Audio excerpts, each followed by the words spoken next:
War drums resound, your house shakes to the beat. We march along, never need for food or sleep. You see us coming, got no cause to worry or fear. This tar and feathers ain't for you this time of year. Hey, taxman, you better take 2 steps back. Hey, taxman, you never can relax. We're coming for you, you better lock the doors down tight. You won't know when, just another dark and stormy night. They steal my income, they didn't ask if I wanted to share. Matter of fact, no one asked me if I thought this shit was fair. We've gone to war for less, we raise the guns up on high. All I see is moping faces, no one even wants me to try. Should've put an end to this when first man came around. Begging with his hands out, should've been put deep in the ground. Well, hey, taxman, you better take 5 steps back. Hey, taxman, you never can relax. We're coming for you, you better lock those doors down tight. You won't know when, just another dark and stormy night. This ain't a one-time thing, you're extorted at every turn. Every time you exchange goods for the dollars that you earn. Big brother looming with his hands around your neck. Anytime you sell your wares, anytime you cash that check. There ain't no end in sight, no, not one that I see. Unless you turn and fight, raise your guns with me. Hey, taxman, you better take 2 steps back. Hey, taxman, you never can relax. We're coming for you, you better lock those doors down tight. You won't know when, just another dark and stormy night. War drums resound, your house shakes to the beat. We march along, never need for food or sleep. You see us coming, got no reason to worry or fear. These tar and feathers aren't for you this time of year. These tar and feathers ain't for you this time of year.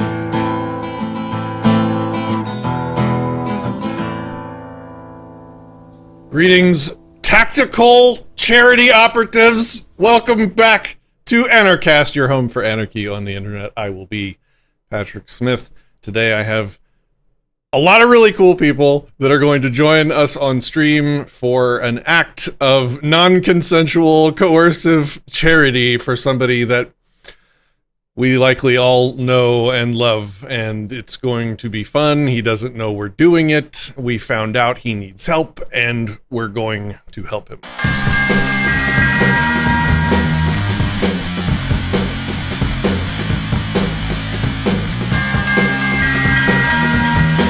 From Dallas, Texas, this is Anarchast.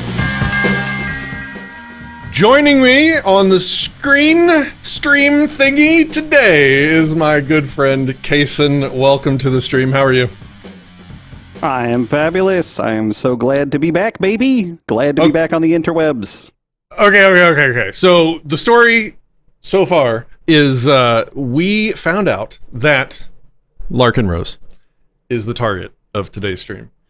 We found out surreptitiously on the side, kind of privately, so we're going to be careful about what details we give, that he is in need of serious surgical intervention, and he has some 5-figure medical bills that are impending that are just not accomplishable for him, and this is leaving him in a state of pain, and it's definitely affecting his ability to do what we all very much need him to do, which is keep flapping his face at a camera to wake more people in the world up to the non-aggression principle and voluntarism and the guns of government. So we were thinking we need to help, and we know people that can help, and we have YouTube channels with many people watching that can help.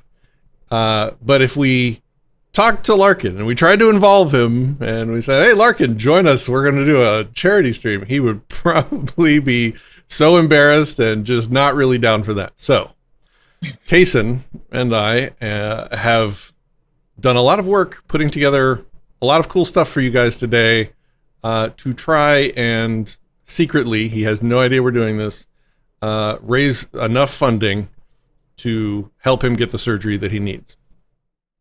Now, as part of our legwork, we're not just coming on stream and saying, hey guys, give us money.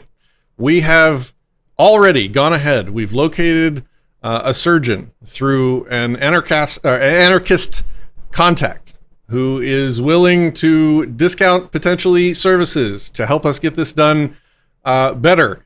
Or cheaper, I should say. We have made these connections already. We're getting the balls rolling. We have reached out and found a matching donor that is going to match every donation we get, every pledge we get, up to the first $5,000 will be matched dollar for dollar. And then we have some more surprises and gift droppings that we're going to let you know about on the way of other people that have already signed up to help. Not only that, but rather than just ask for money, we're going to give you guys the ability. We want to turn this into a let's take a moment to appreciate Larkin stream as well. So we're going to be playing his greatest hits. We're going to be bringing people on the show that have had their lives affected and changed by Larkin, and we're going to let them say their piece about what Larkin has done for them, for their life. And oh my God, I just realized I'm going to get to do that too. So we also are going to invite all of you, as much as we can within reason. If you'd like, you can join our Discord server right now, hop in the voice channel, and throughout the show, as we have time and opportunity, we will invite you to join via voice or video through Discord to actually come on the show and do the same thing. So make a pledge, join our voice, and to the extent we can, if we get a deluge of people, there's no way we're going to be able to get to everybody. But to the extent that we can and have time, we will invite you on the show to say your piece about Larkin and what he's done for you as well. Okay, Kaysen, did I cover all the initial bases? Is that what we're up to?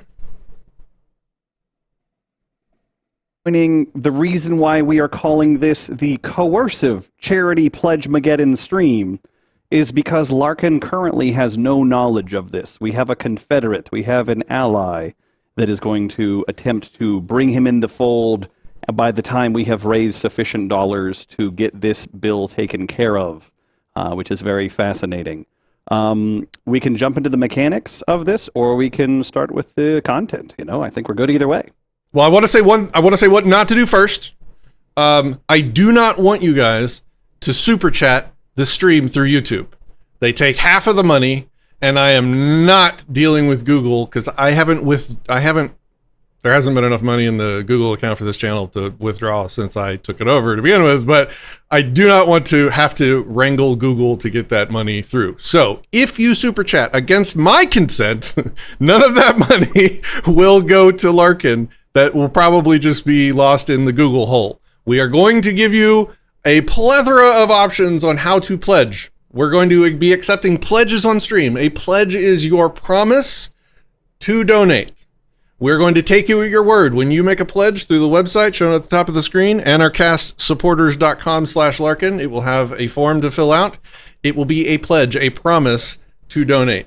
After the stream is over, we'll be contacting all of the pledgers to work out how best to receive your donation, your help for Larkin. We're going to be trying to work with you guys to accept fiat and crypto where we can, etc., etc. During stream, we're focused on pledges, which are promises. We're not going to try and do the accounting live during the stream. We're just going to take you at your word If you pledge, we're going to treat you as if you have donated. Use the form, anarchastsupporters.com. Do not super chat. I will probably say that 50 times during the stream as new people join. Okay. Anything else? Just for those who are frightened of the word pledge, we're not actually asking for you to pledge allegiance to anything. Ugh. We're not looking for your fealty or anything like that. We are looking to make promises to help care for a need in the community. That is all we are looking for, friends. That is what we are looking for tonight. We already got a super chat from before the stream started, before I said that. So, to be fair, Disrespectful says, if I hit the lotto and gave it all to you, would you quit your 9 to 5 to pursue Anarchast?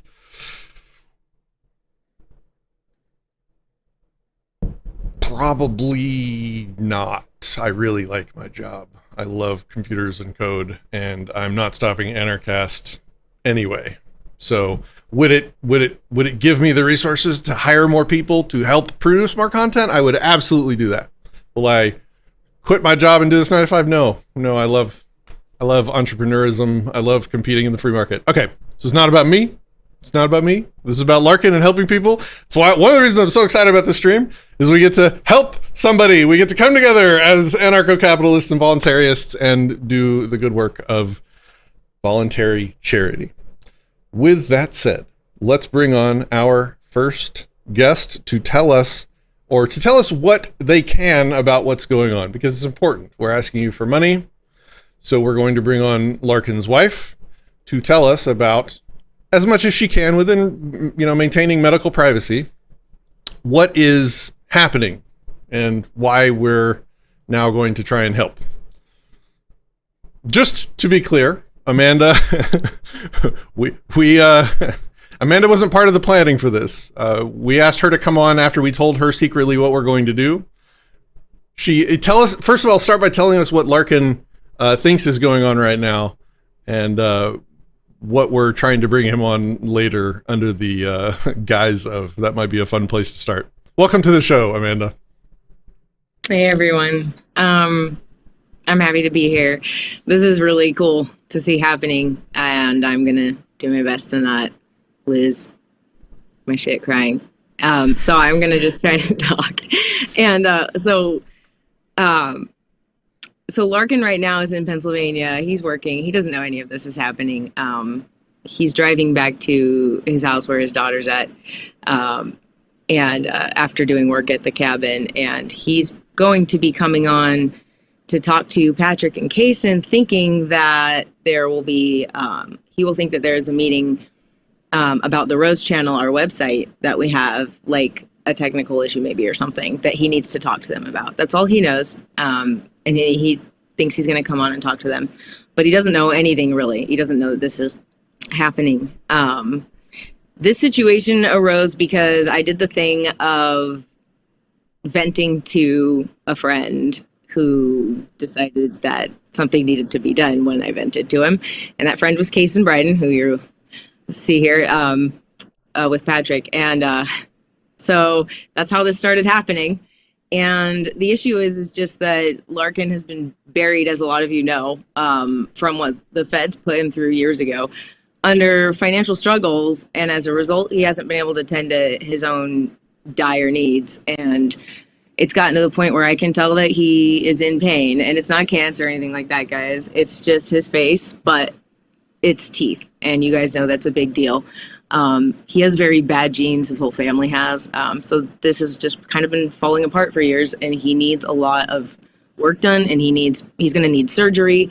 And I can tell it's gotten to the point where he's doing the thing that Larkin does of trying to be tough and man it out and just deal with it, because I know that he thinks there's no way I'm going to have the money to handle this for a long time before I can get out from under other financial bills that are bigger. And he tends to treat himself and his health, honestly, guys, as last. And you guys might see the results of the other end of him putting the world first, which is he does a lot of work for voluntarism. And for me, as his wife, it's just been hard to watch him sort of ignore this part of himself that I know is really getting to be a problem.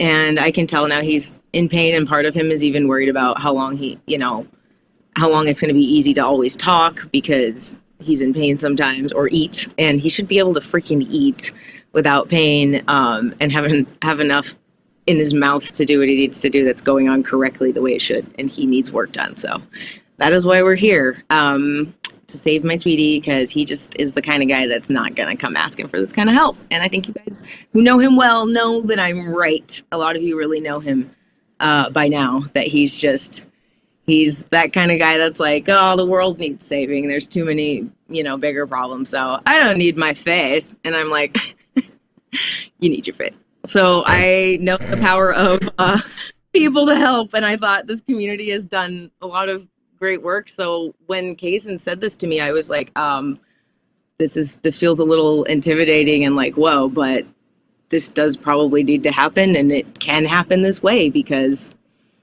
the community coming together and being aware of a problem usually helps to fix it. And so I know a lot of people are struggling, and I know that not everyone has the ability to give.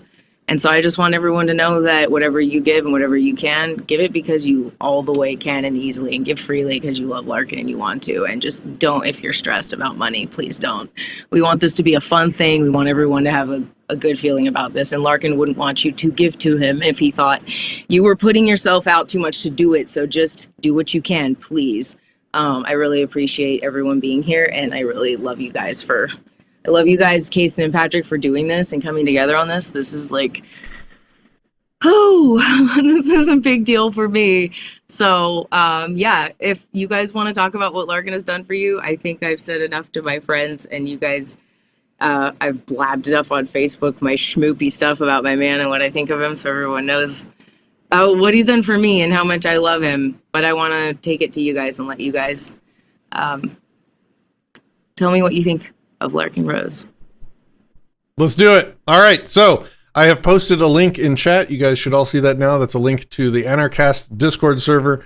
Thank you, Amanda, for joining us. Now sit back and watch as everyone tells the world what Larkin has done for them. Thanks for joining us. All right.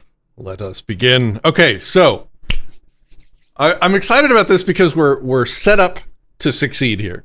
We have matching donor up to the first 5,000, which means if we get 5,000 in pledges from you guys, that's 10 grand. That's fully half of the way to solving the problem that with Larkin's impending bills. And then we have some other assistance that we can let you guys know about once and if we reach that point. So very, very happy and excited to start this off right. How should we begin? We have guests that are going to join us. We do have guests. We have all kinds of cavalcades. And and I think, Patrick, we should give people a spoiler, a preview of what it means whenever somebody pledges. And I think I'm seeing pledges start to come through. And I think we should introduce that. We should talk about the metrics. We got pledges? Do it for me, baby. We do have a pledge. I need you to play the thingy. Play the thingy. Oh, just the so thingy. Everybody knows what they get rewarded with. The thingy. You know the thingy.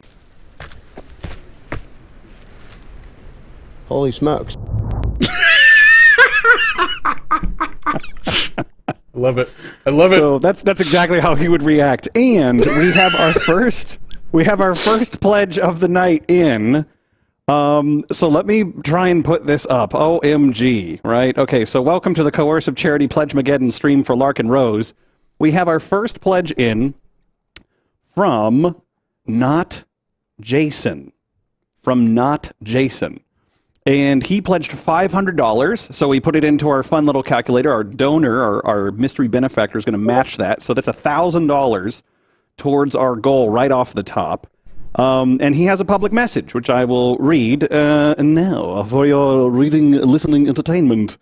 He writes, you know who else had dental problems? George Washington. But at least Larkin isn't ripping teeth out of slaves' mouths to make his dentures. That's why we like him better. Noted. Noted. Those false teeth, I don't know how it actually happened, but, maybe there was some different kind of pledges going on back then. I mean, yeah, that's a massive pledge. Thank you for that. Wow. What a way to kick Not things off. Jason. We are already at 10% of our goal. This is going to be easy. I thought we were gonna have to pull it out of people, but this is good, guys. All right, make sure if you want to join us, please hit nrcastsupporters.com/Larkin. You can join our Discord server. There's the QR code. I put the Discord in chat. Look, let me fix this for you. So here's the Anarcast supporters.com/Larkin. I thought you were going to Discord. My bad. So here's our Anarcast supporters. So if you want to make a pledge, you go there. There's a little form you fill out. There's public information on page 1. There's private information on page 2 and 3. So public information, whatever you put there is what we'll be reading. So you can put a display name, a pseudonym. You can write anonymous. You can put a number. And if you're going to donate in something other than U.S. dollars, reconcile it to U.S. dollars, right? So, hey, I'm going to do cryptocurrency or precious metals or whatever, because we know the audience. We know that you're into the things, you know? And then I just saw somebody join in on the Discord. I'll put that link back up real here. You can join the Discord to say any well wishes, that sort of thing. There will be a queue time on that. So just hang out. It'll put you in a place called Main Voice. And whenever you're there, just chill.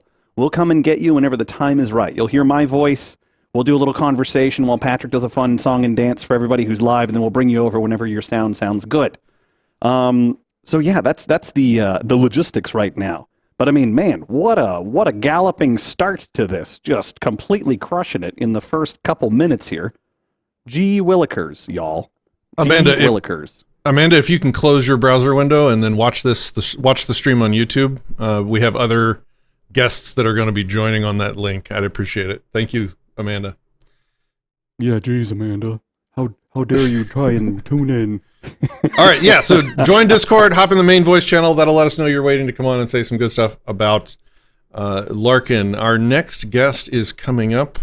But before we begin, what we want to do is we want to go through some of the greatest hits of Larkin and watch them together and enjoy the awesomeness. The one that we have selected for our next guest, who might be connecting right now. Oh, there he is. James Freeman. Can you hear us? Hopefully you can hear us. Oh. Otherwise, it's going to be a real short trip. He disconnected. The James Freeman will return shortly. There he is. Hey, can you hear us? We can't hear him. Oh, no. Is that me? There we go. Hello, hello? Can you hear me? We can hear you. What's up, James? Welcome to the stream. Thanks, guys. Thanks for having me. Good to see you guys. All right. So if there's somebody out there that doesn't know who this man is, you need to go and look up the YouTube channel, James Freeman. He does the most hilarious cop-watching activism and talking about voluntarism in a way that normies can understand in relation to the power dynamics of the police. He is the best person at interacting with government and making good points. He did a thing recently where he went into government buildings and started asking where the money came from, because he heard rumors that the money that they were running their offices on was actually extorted, and he was just trying to, figure out and make sure that, they were on the up and up, right? Because, and when he asked the employees there, you wouldn't be okay with extorted money, right? And they're like, oh no, we don't do that here. What are you talking about? It's like, okay, this is part of my investigation. I should have had that video queued up, but I'll just hand it to you, James. If you wanted to come on the stream today to tell us what Larkin means to you, so I'll just let you have it. Yeah, Larkin helped me through. You can hear me, right? I'm using a different setup than I normally do. It feels weird. My audio is good though, right, Patrick? We can hear you okay. Okay, all right. Larkin's really helped me through some dark times, because when I was getting more politically involved in kind of the Republican Party, started realizing things weren't quite right, and I started looking for what is right, looking for truth. A friend of mine pointed me to a book called The Most Dangerous Circumcision. And I kind of glanced at it, and I was like, oh, it's an anarchist. What an idiot. And I was like, wow, such logic and reason. And really this guy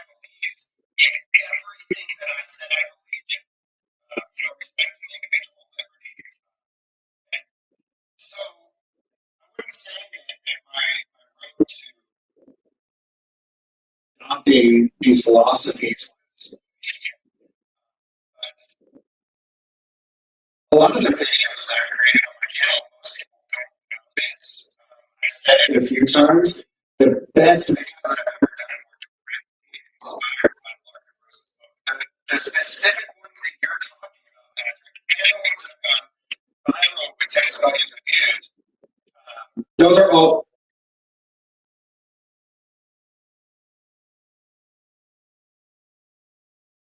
Patrick, you're muted.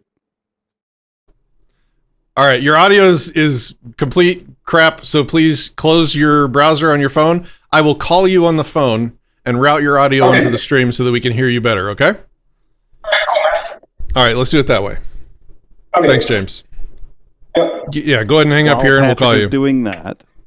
He's hung up. Now, while Patrick is doing that, I will presence everybody to what's going on tonight. Thank you, everybody who was writing about the audio. We took that under advisement, and we are making that better now.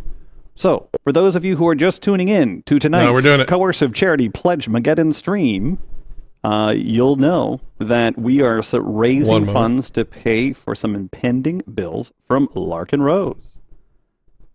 Sorry, what's that, Patrick? James, can you say something for me, James? Okay, hold on. I have you muted. Let me find that. 1 second. Go ahead, Kason, while I figure this out. You got it. So, for those of you who are just joining tonight's Coercive Charity Pledgmageddon stream, we are raising funds for the one, the only Larkin Rose.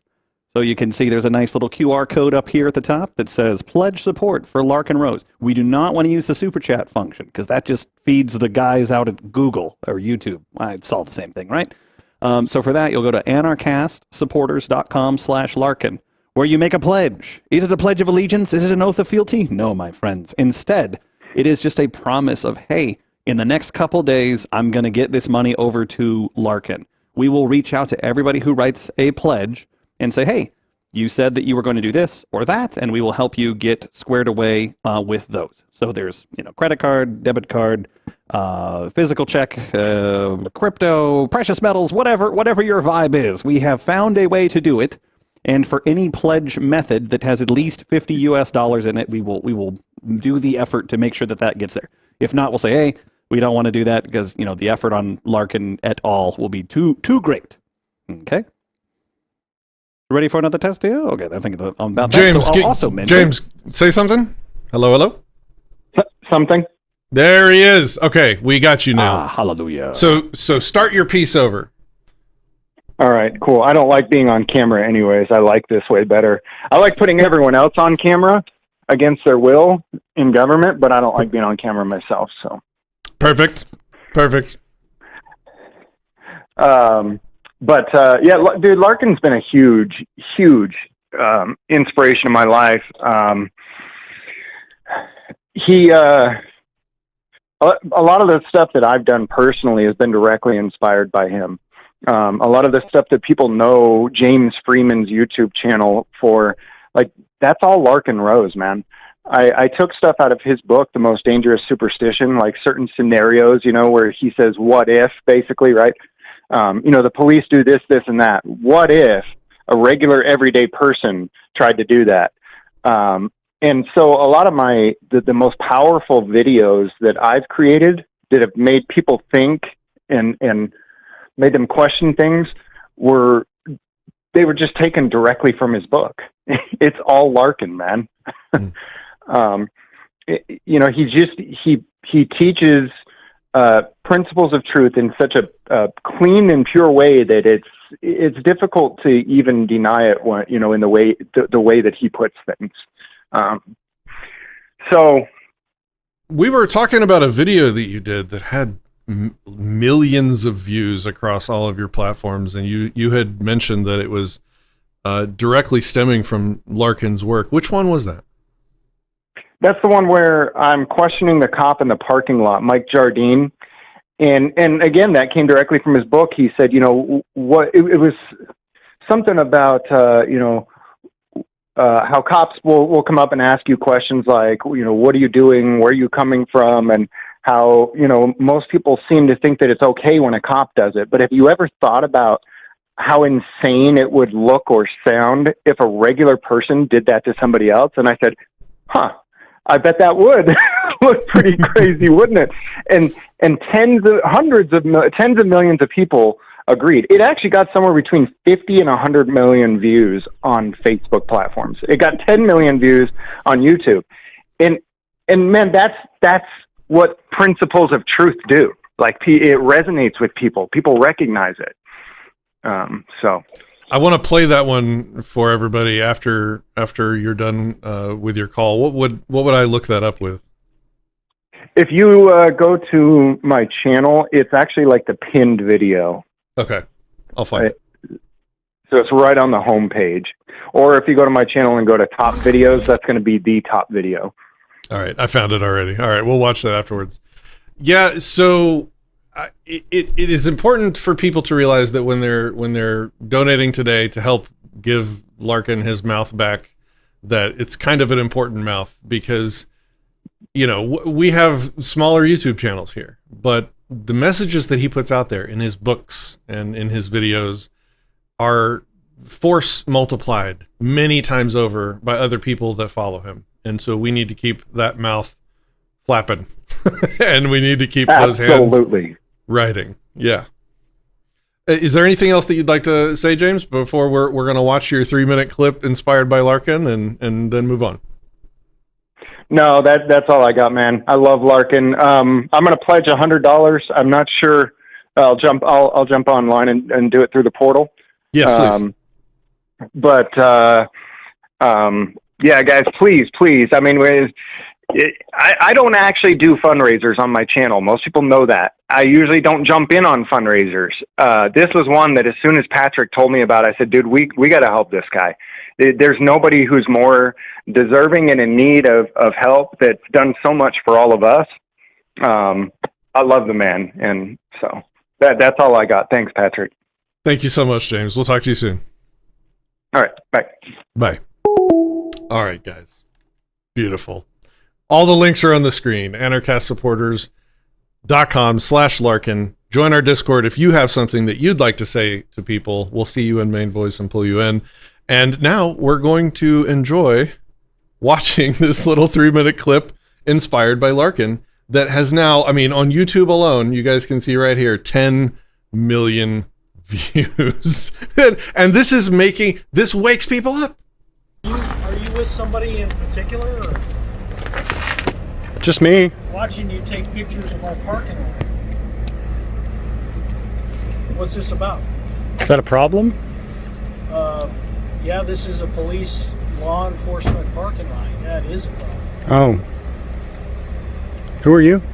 I'm Detective Mike Jardine. Oh, yeah? What are you working on? Oh, yeah? What are you working on right now? Several cases. Okay. What is this about? Are you working on something right now? Am I? Yeah. Yeah, I am. All right, what are you working on? What are you working on? It doesn't matter what I'm working on. I'm asking you, what are you doing here taking pictures? Where have you been today? Have you been here all day, or have you been out and about a little bit? What is this about? Who are you? I'm asking the questions. Where have you been today? No, have you been here? I'm asking the questions. You're on this property. You're on this property, so you need to answer my questions. Are you drunk? Why are you slurring your words today? So have you been here all day, or have you been out? Have you been to the bar today at all? Who are you? Have you been to the bar today? Who are you? I'm an investigator. Investigator for who? Investigative journalist. I investigate corrupt officials.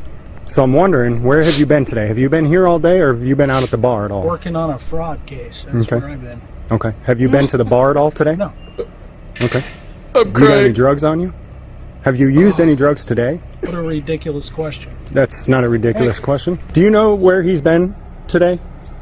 I don't keep tabs on him. Okay. I've been out and about. Do you know what time his shift started?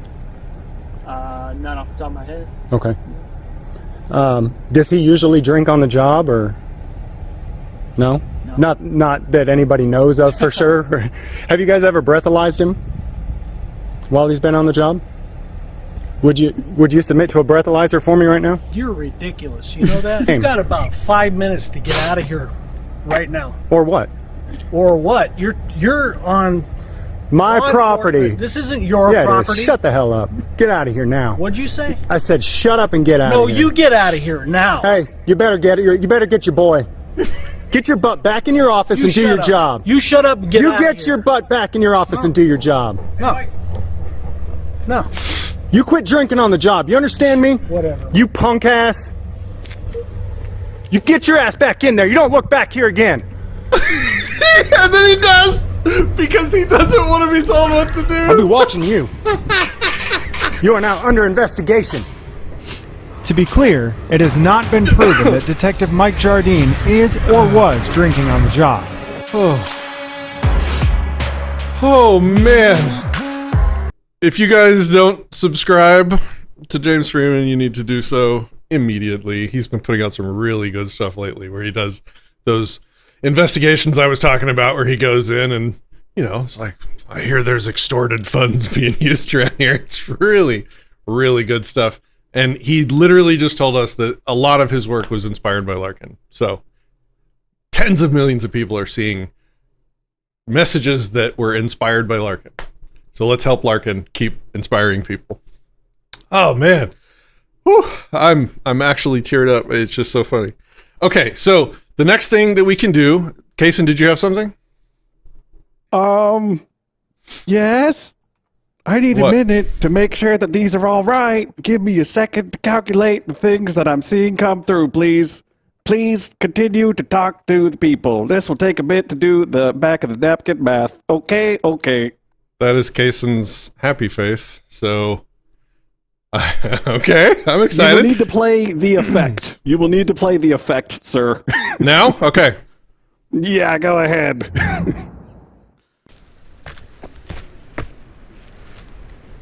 Holy smokes.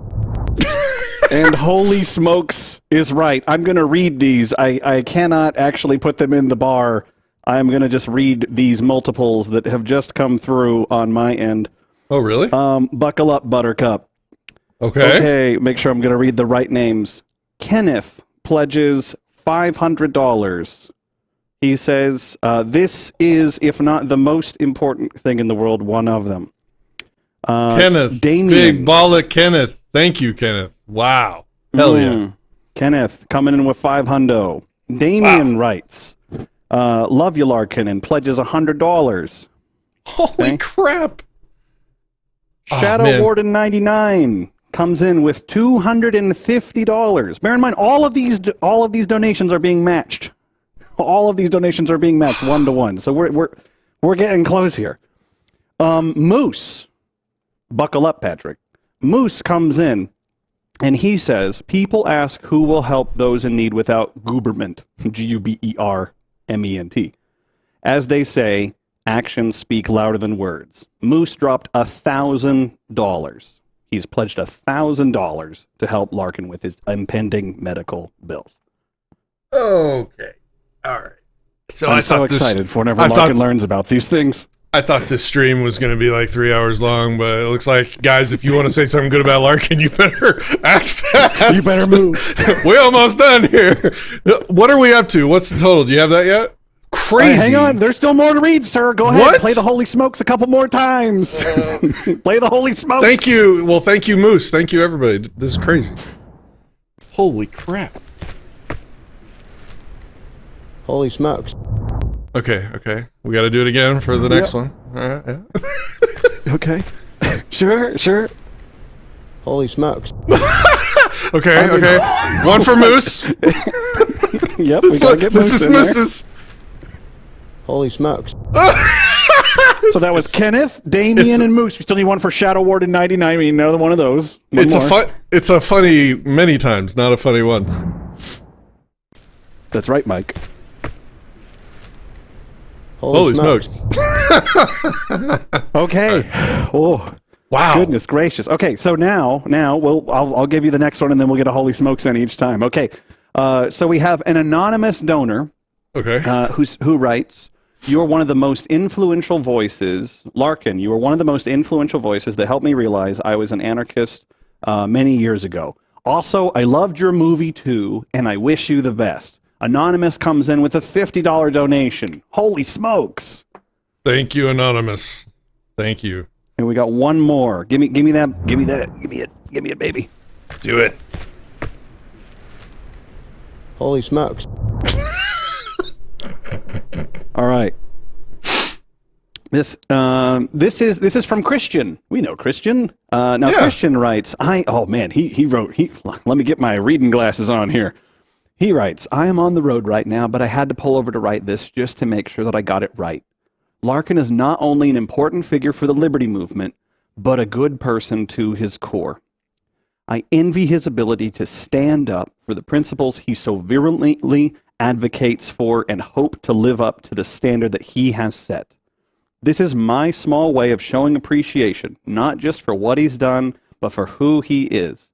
I hope he has a speedy recovery and can continue to fight the good fight in good health. Thank you two for hosting this wonderful stream. It warms my heart to see people striving to do good in the world, and you also both deserve some due credit for contributing to that, even though I am positive you will humbly deny it. Peace, love, and anarchy. Christian coming in with a $100 pledge. Thank you, Christian. So if my math is right, Patrick, that means we are sitting at $5,000 of donations at the moment. Before matching or after matching, right? That's after matching. With the matching, we're $5,000 as of this moment in time. Okay, so we're a quarter of the way there already, and we're just getting started, guys. Every bit is still getting matched all the way up to $5,000, right? That is true. Yep. So we still have more that the anonymous benefactor is going to match 1-to-1. So if you give $1, they get 2. You give 10, they get 20. You give 100, Larkin gets 200. You give 1,000, like Moose came in with the thouso. No hundos here, thouso. Larkin's gonna have $2,000 to help pay for his impending and increasing medical debt.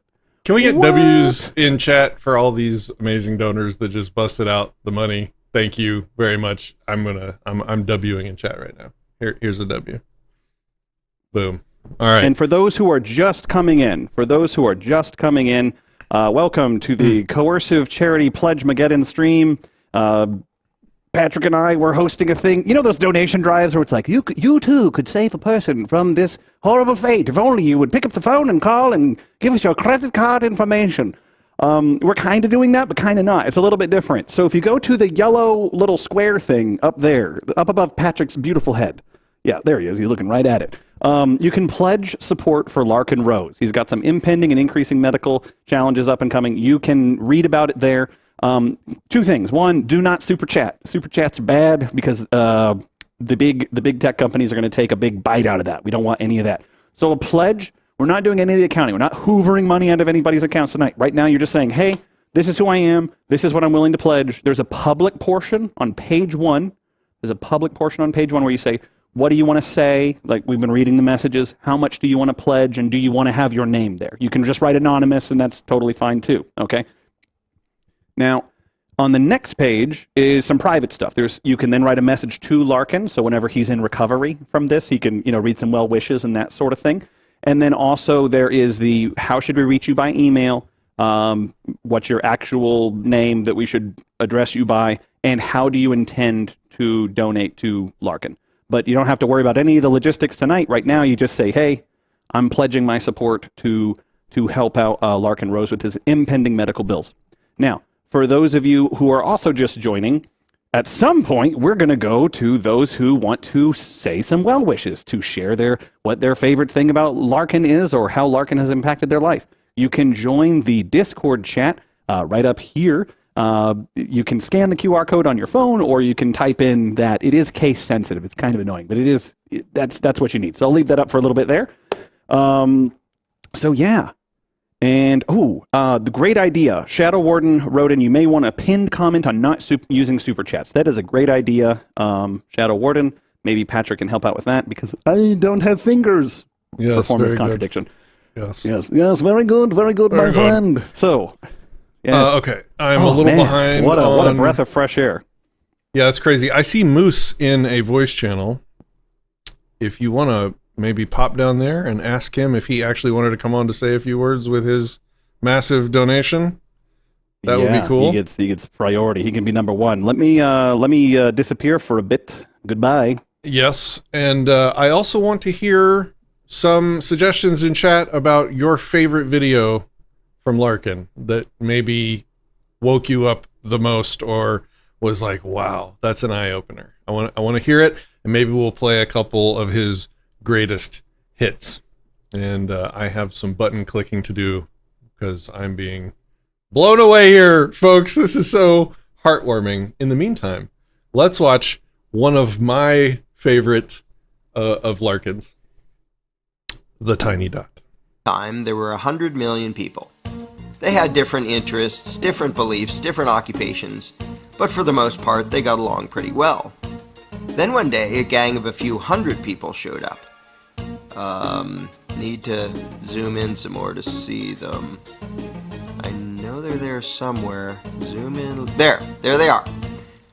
And this gang of a few hundred said to the throng of 100 million, "From now on, you all have to give us a cut of everything you earn." This is an accurate graphical comparison between the number of American taxpayers and the number of U.S. congressmen. And the throng said, "Gosh, do we have to give you a cut of what we earn?" And the gang of a few hundred said, "Yes, you have to." And the throng said, "Well, okay, I guess we have to." And one little troublemaker asked, "What if we don't?" The gang of a few hundred didn't like this and said, "If you do not comply, we shall unleash upon you our legions of enforcers." And the throng cried, "Oh no, please don't. We will comply, we will pay." This is an accurate graphical comparison between the number of American taxpayers and the total number of IRS employees. Time went by and the gang of a few hundred said, "Now we want more of what you earn." And this kept happening over and over again until eventually some of the throng were paying almost half of what they earned to the gang. Whenever the gang demanded more, the throng would say, "Golly, we're already having a tough time. Do we really need to give you even more?" And the gang always said, "Yes, you must, or we shall unleash our legion of enforcers." Now the gang of a few hundred was getting trillions of dollars every year, spending it on wars and pyramid schemes, giving away goodies to their friends, buying influence, and doing lots of other things. And some of the throng started saying, "We don't really like the war you're waging with the money we give you. Do we really have to be paying for that?" And the gang said, "Yes, we demand it. Don't make us send out our legion of enforcers." And some of the throng said, "You're taking our money and giving it to huge corporations and giant banks, and some people who just don't want to work. A lot of these things we don't like." And the gang said, "We don't care. We will decide how to spend it. You just do as you're told, or else." And the throng said, "Okay, I guess we have to." But eventually the throng got so fed up, so angry, that they took a drastic step. One day they said to the gang, "We don't like what you're doing. We want a new gang." And after pouring a huge amount of time and money into the effort, they replaced the gang with a new gang. Then the throng pleaded with the new gang, "Now, at long last, can we keep our own money, or at least keep more of it?"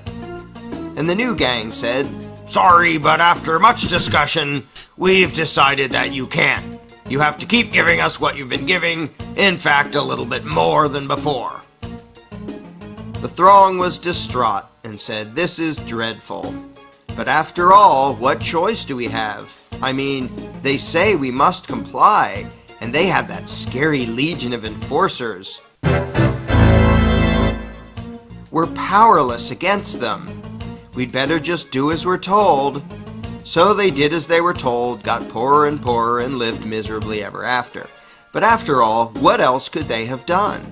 What power could this throng possibly have compared to this gang of a few hundred and their enforcers? What chance would this thing have against this thing? How could these 100 million people ever hope to successfully resist the awesome power of this tiny little dot. In case anyone missed this, let's review. Here's them. Here are their enforcers. Here's us. Them, us. Them, us. Does anything about this seem just a little strange to you? Are you perhaps wondering, why does the throng need the permission of the dot to do anything? Why do these people feel the need to ask this tiny little dot if they can keep more of what they earn? Why would they spend year after year literally begging for lower taxes from this little dot? Is this dot just really darn intimidating? Is it very persuasive in its reasoning? To be blunt, why would this throng give a rodent's backside what this tiny little dot wanted? The fact that this tiny dot has the gall to issue such demands to such a throng is pretty startling in and of itself.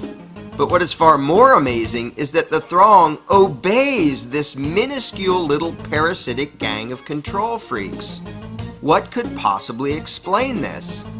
Let's ask the dot. This is how it works. When we, the dot, take your money and spend it on things you don't like, we're representing you.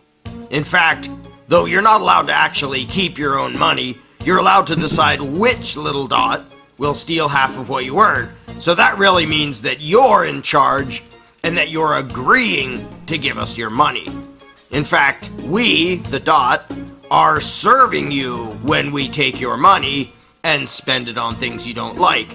And so you should thank us and treat us with great respect and honor for having robbed you on your behalf for your own good in order to serve you by doing things you don't want us to do. So there you have it. I hope that cleared everything up for you. If you're not entirely satisfied with the dot's explanation of things, you really should read the book The Most Dangerous Superstition, available now at Amazon.com. Yes, you should. There's also a pretty good audiobook, if I must say so myself. What's up, Kason? Oh, just I think some smoking is in order. Can you smoke me? Oh, smoke. Okay.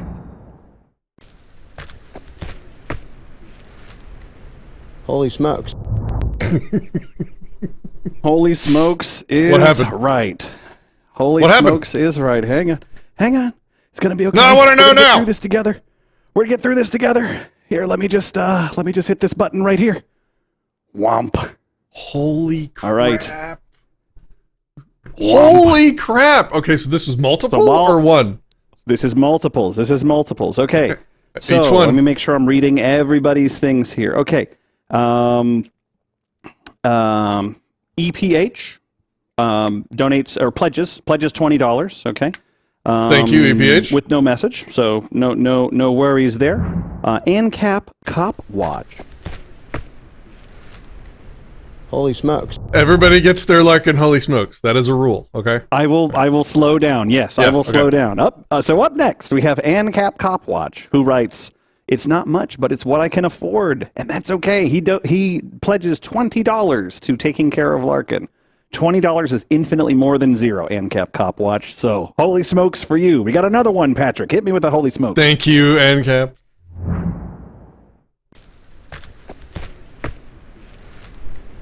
Holy smokes. It's good every time. Every time it gets better. Every time. Punk Rock Libertarians says Larkin has earned whatever support he needs and donates $500 to the cause. Wow. $500. Wow, I had no idea that. I mean, I knew some people would want to help, but this is blowing me away. You guys are awesome. W's in chat, guys. Another one? There is another one. Fire away. Holy smokes. Holy smokes. Holy smokes. Oops. Wrong button. I almost want to bet money that when we bring Larkin on using false pretenses that we discussed earlier, because we are, guys. For those of you who don't know, at the end of the stream, we have Larkin thinking he's going to join us for a business voice chat, and we're going to tell him what we've done because he has no idea we're doing this. And I bet when we tell him, he's going to say, "Holy smokes!" Go ahead, Jason. Yeah. So up next, we have Sherry Voluntary, who, with a pledge of $100, writing, "Larkin taught me many years ago that I'm the boss of me all the way, and it changed my life. That knowledge was invaluable, and I'm happy to give a little bit back." Thank you, Sherry. That's awesome. I miss you. We need to hang out again. Is that it? I need more. Oh, no. Okay.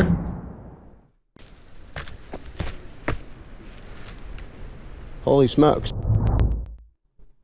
Jennifer West pledges $5 with no public-facing message, so thank you to Jennifer West. Holy smokes. Helping out the Larkin. More? And we need one more right now. Let's do it. Holy smokes.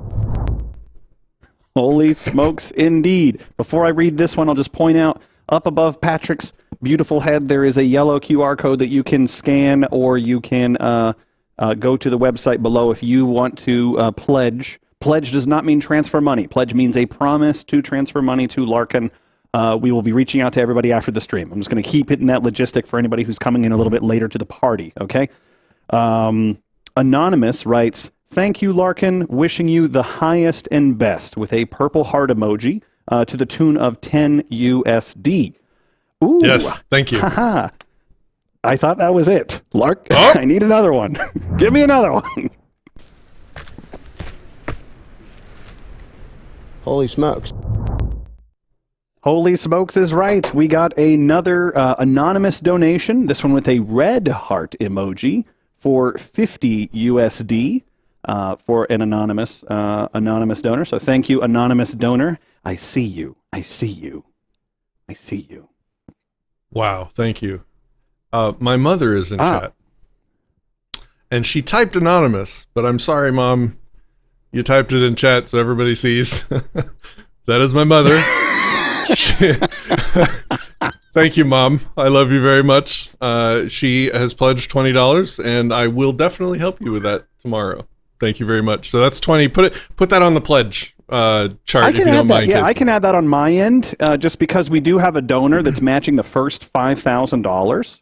Yes. So I can do that on my end. I'll do that during the next time you don't need me. And everybody, Aaron, say hello to my mother in chat. If you're not nice, I will ban you permanently. Permaban. Mama Smith. Now, I will say, there was a good message. Aaron Queen writing, "How do I scan that QR code with my phone when I'm on my phone?" Boomer moment. Okay, two ways we can do this, Aaron. The simplest is we'll just send you a link in the chat right here. Bloop. Bloop. There you go. There is the link that you can just tap in the chat that should load you directly into that, and you can. It is mobile friendly, and the stream is also there as well. So there's that. And then for those who are on a computer, you can type in anarchastsupporters.com/Larkin. You know, there's different ways to get there, whether you scan on your phone, if you're watching on your computer, or you just want to do it on the computer. Both ways work. That Moose writes, "Hello nicely, Patrick's mom."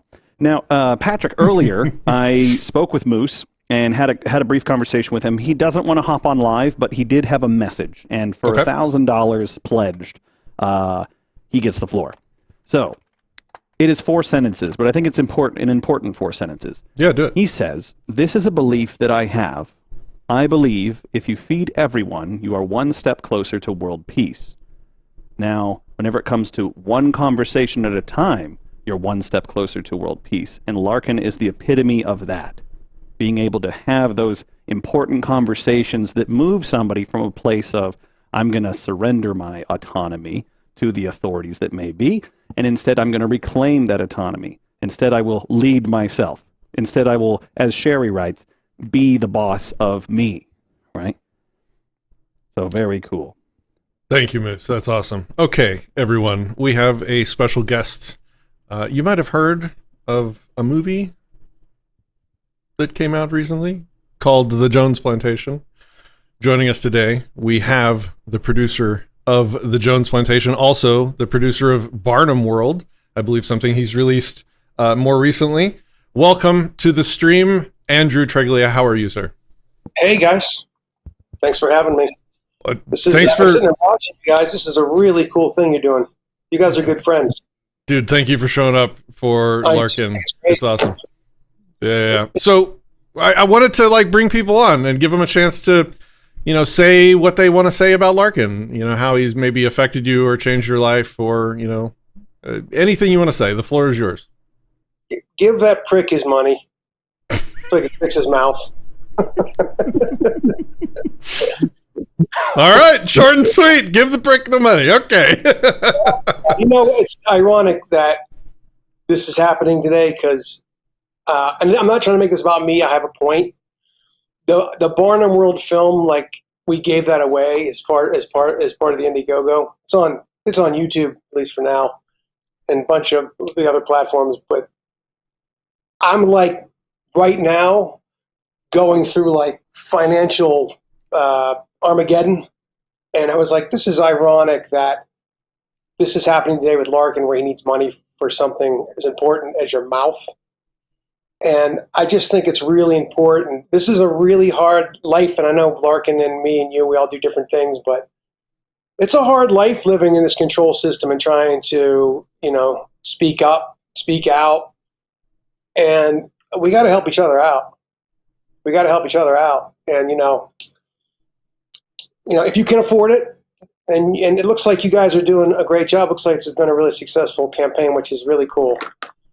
So I'm sure he's going to be so excited. I don't know if you've ever had teeth or mouth issues, but it can be excruciating. So I guess thank you to everybody, and for all the support I've gotten too. Yes, thank you, Andrew. I want to play the Jones Plantation trailer. It's only a few minutes long, just to remind everybody what an awesome movie that he made or that they made. And also, I put a link in chat to the Barnum World video. You guys should all be able to click on that link and see. I haven't looked at it yet. Is it a documentary? Tell us about it briefly. It's a mockumentary. It's the mockumentary to end all documentaries. So okay. we bring in a Hollywood producer named Natty Jones, who's played by Mr. Jones from Jones Plantation, Legal Man, and he does a tell-all. You think you're living, well, you don't. Most people think they're living like Freedom Machine, and really you're living in a control system that's run on psyops and social engineering and propaganda. And he's a propagandist, so he does a tell-all. And we thought originally it was just going to be a documentary, and we're like, I think it'd be a lot better if it's funny. So hopefully we succeeded. People seem to really like it. Awesome. I will definitely go check it out right after the stream. Thank you for showing up for Larkin today, man. I appreciate it. Is there anything else you'd like to say?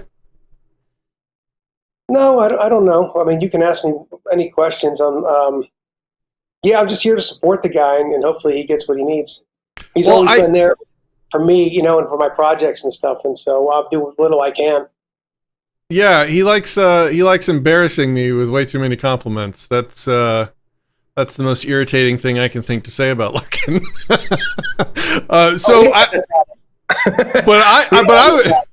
I would like to hear. I've interviewed him about his experience working with you on the Jones Plantation. I'm curious what your experience was working with him.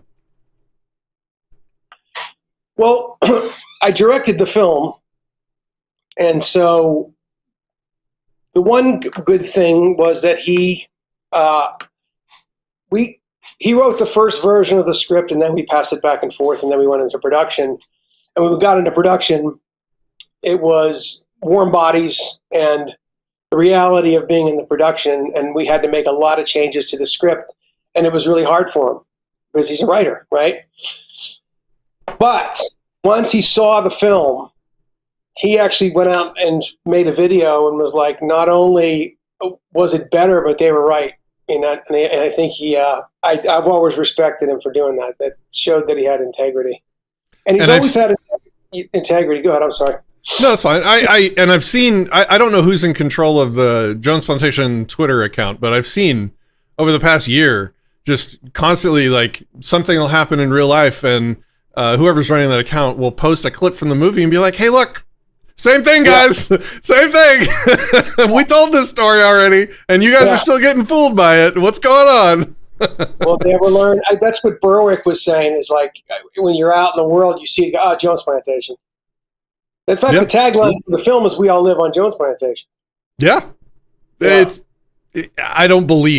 personally don't believe there's a single person watching this that hasn't seen Jones Plantation, but you should definitely go purchase it. What's the website for that? Is it jonesplantation.com?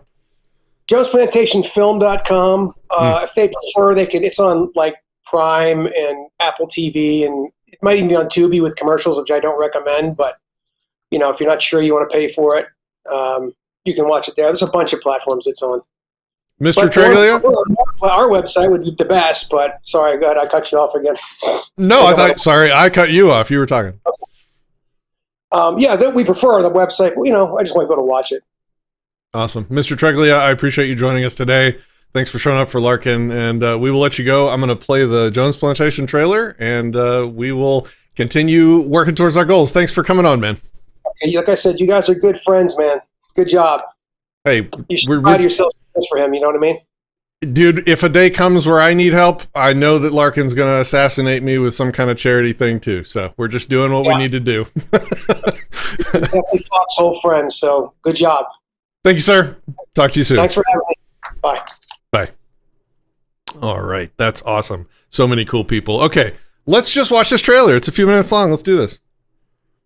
You can control a man for a period so good with brute violence, but you cannot truly own a man unless he thinks your word is law and that he must obey, and is virtuous for doing so. We are losing money. A little more every month that goes by with no end in sight. They can sense weakness, and they are gonna smell blood like a gator to chum. They're gonna kill us both. Mr. Scott said this man is a miracle worker. I think he can help us. You're a Nick? Good people, good people. My name is Mr. Smith. As of this very moment, you are now all free. Free at last. Easy. That was easy. He just had to say it. We are all in this together. This plantation will run on equality. I have created something called Jones Plantation Credits. We're gonna keep them up to their ears in debt. Jimmy Jack will now be in charge of our new security team to protect this plantation and to serve all of you. You two are gonna have a little contest to see who can win the hearts and minds of the human livestock out there. Bo Jones! Most people are weak-minded to wield real power. You must be willing to do what most consider unthinkable.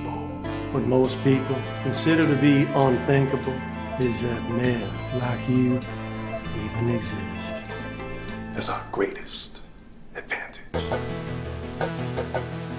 As free people, we work together for mutual benefits, pledging our love and loyalty to Jones Plantation. We are not free. I ain't no slave. They have tricked you into thinking that choosing your own master is the same as being free. You offer them a truth that they don't want. They want to feel safe. There's a dark thing going on in this plantation. Justice! Every man deserves freedom, but freedom isn't free. Freedom ain't free. I'm Nathaniel Jones, and I approve this message. God bless you, and God bless this glorious...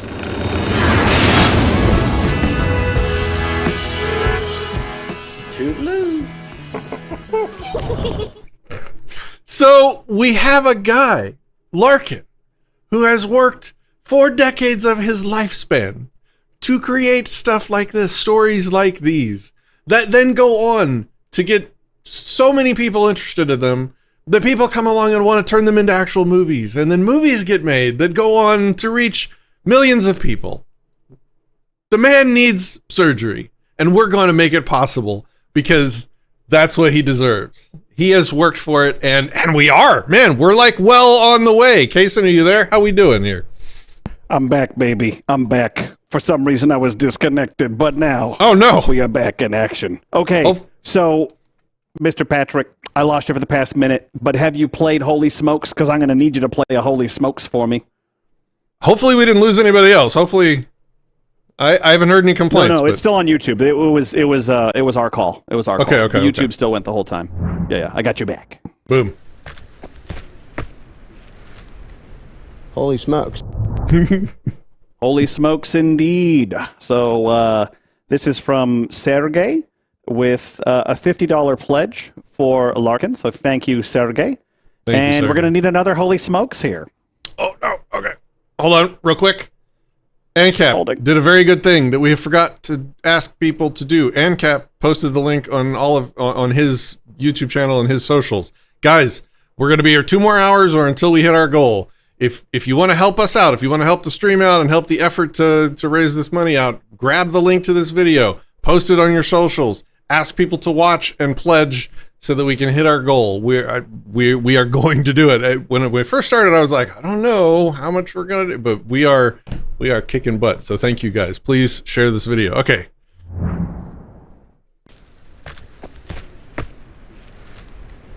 Holy smokes. So now we move on to Javier's pledge. He writes, Larkin is awesome, and this initiative is something that sets an example of how humanity should work, supporting each other. Javier comes with a $100 pledge to help take care of Larkin. Thank you, Javier. Awesome. Give me another one, Pat. Yes, I knew you were going to ask for another one. Holy smokes. This is so much fun. So, holy smokes, we got Cynthia Smith with a $20 pledge. We knew what was going on there, so just had to make sure that one was in there. So thanks, Mama Smith.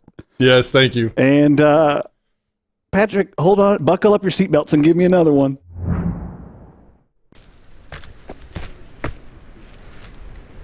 Holy smokes. Holy smokes.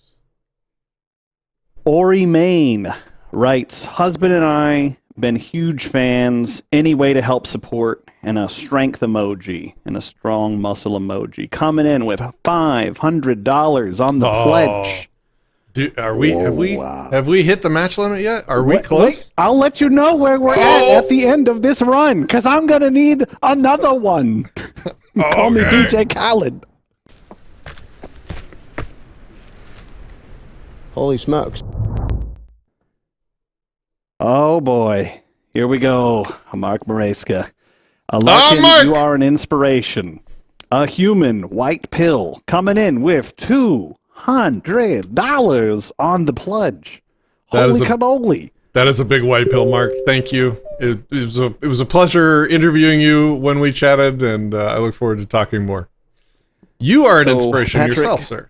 Guys, hold on. Just on Mark's behalf, Mark Mareska has a podcast named The White Pill, where he tries to uplift our spirits and keep us focused on the good and the positive of the future instead of how easy it is to get sucked down into the depressing sort of nihilistic hole of, wow, how little freedom it feels like we have in the moment. There are ways to just change your perspective and take a deep breath and realize that we're in a much better position than it sometimes feels. I would definitely recommend Mark's podcast. He didn't ask for this. I'm just letting you guys know that it's a cool podcast. It's called The White Pill, and I'm sure he can maybe link it for us in the chat. Absolutely. So, with the end of that run of... Oh, hang on. Nope. I'm going to need another one. Give me another one, Patrick. Turns out I have a lot of these. Holy smokes. Anonymous writes, long live Larkin, with an additional $200 pledge. So now I have to go back to accounting land. This is the best kind of accounting. Go to the land, man. Go. I am in accounting land. Before I put this graphic up, I'm just making sure that it's accurate. Okay. Back of the napkin math. That math might be a little bit behind, but I'm going to put it up. Okay, up above your head, Patrick. We're almost We're halfway. a little over $9,000. We're almost through the matching funds, and then I think we have some surprises. Matching funds. So let's get to our some surprises we can get into. Yeah, let's get to the first goal, and then we have a couple surprises. Anything else? So for those of you who are just joining, I think we got a presence. What the hell are we doing here? So up above us, this is the, hi, I'm Kason. I'm apparently a smart human. I didn't write my own graphic. I'm going to blame Patrick for that one. We are hosting the world's first Coercive Charity Pledgmageddon stream. What is a Coercive Charity Pledgmageddon stream? I'm so glad you asked, my friend. So this is what it is. Larkin Rose has some impending medical bills around some mouth pains that are going on. Amanda came on earlier and kind of gave us the skinny on that. And we don't want to see Larkin not be able to speak. We want him to continue to spread the message of freedom to as many people as wide as possible, as far as possible, right? So Patrick and I, we hatched a little scheme, if you will, and that is we're going to violently throw money at him. And you're going to help us do this. And you could do that by going to pledge support for Larkin Rose at anarchastsupporters.com/Larkin. You want to kind of tell the, you seem like you wanted to say something there, Patrick. No, it's just he doesn't know we're doing this, and he if we had asked him if he wanted us to do it, he would have said, no, don't worry about it, whatever. We're doing it. This is a charity assault situation. We are non-consensually granting him the help that he doesn't know he wants. Something non-aggression principle. It's totally cool. No, we're helping him whether he likes it or not, is basically what's happening here. We're raising money. We're giving people an opportunity to give back to the man by leaving comments, telling us how he's changed their life, pledging to help him with his upcoming surgery that he needs help affording. And it's time for us to be there for him.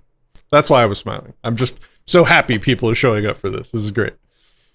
People are showing up in a big way. Now, for those of you who weren't here at the beginning, we do have a anonymous benefactor who is matching the first $5,000 of donations, which is how we now have a little over 9,000. Now, let me see if I can get you the exact number. I can click some buttons, and survey says it's over 9,000. It is definitely over 9,000. If that graphic was up to date, it's a little bit behind. Is it time? We'd be sitting at 9,500. Holy smokes. Holy smokes indeed. So, if that graphic was up to date, which it's not, but if it was, it would say $9,550 pledged after all the matching and everything, after the multiple of 2. Wow.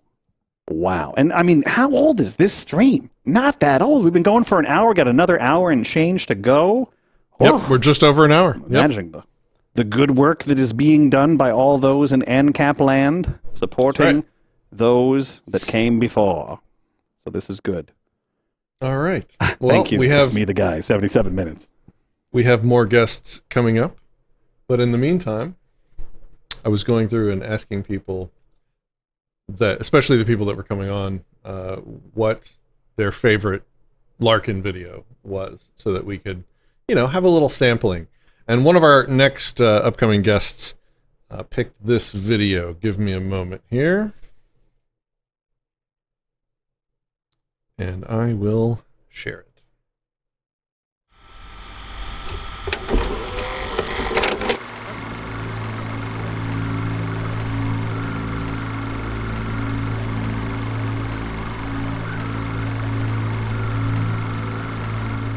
Quite simply, a statist is somebody who believes in having a state. Basically, anybody who wants government. Government is the exercise of authority over a people or place. And that is basically the right to rule. It's not just the ability to control other people, because most people have that in one way or another. It's the right. It's the idea that certain people, it's legitimate for them to forcibly control others. Belief in government is a purely faith-based, indoctrinated belief. It doesn't actually make any sense in practical terms or in evidence or in logic. For years, I thought it was a really good analogy to compare government to religion, and only a few years ago did I realize it's not an analogy. It is a religion in every way. It has a superhuman deity, government, that has rights that mortals don't. It isn't restricted by the rules that apply to mortals.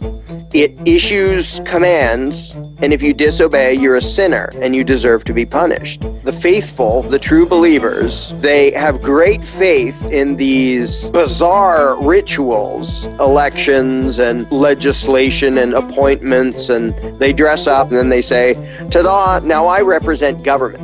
I know I just look like a person, but I don't just have the rights of a person because I represent the magical deity called government. And so I'm allowed to demand your money and boss you around and hurt you if you disobey me.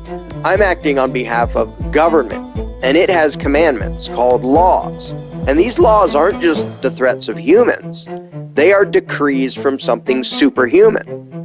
And so all you good people out there should bow to this deity. And if you want the world fixed, this is what you pray to, and we give you certain rituals of how to pray to it and when you're supposed to pray to it, and pray to the God to make the world what you wish it was and to save you from all the uncertainties of reality.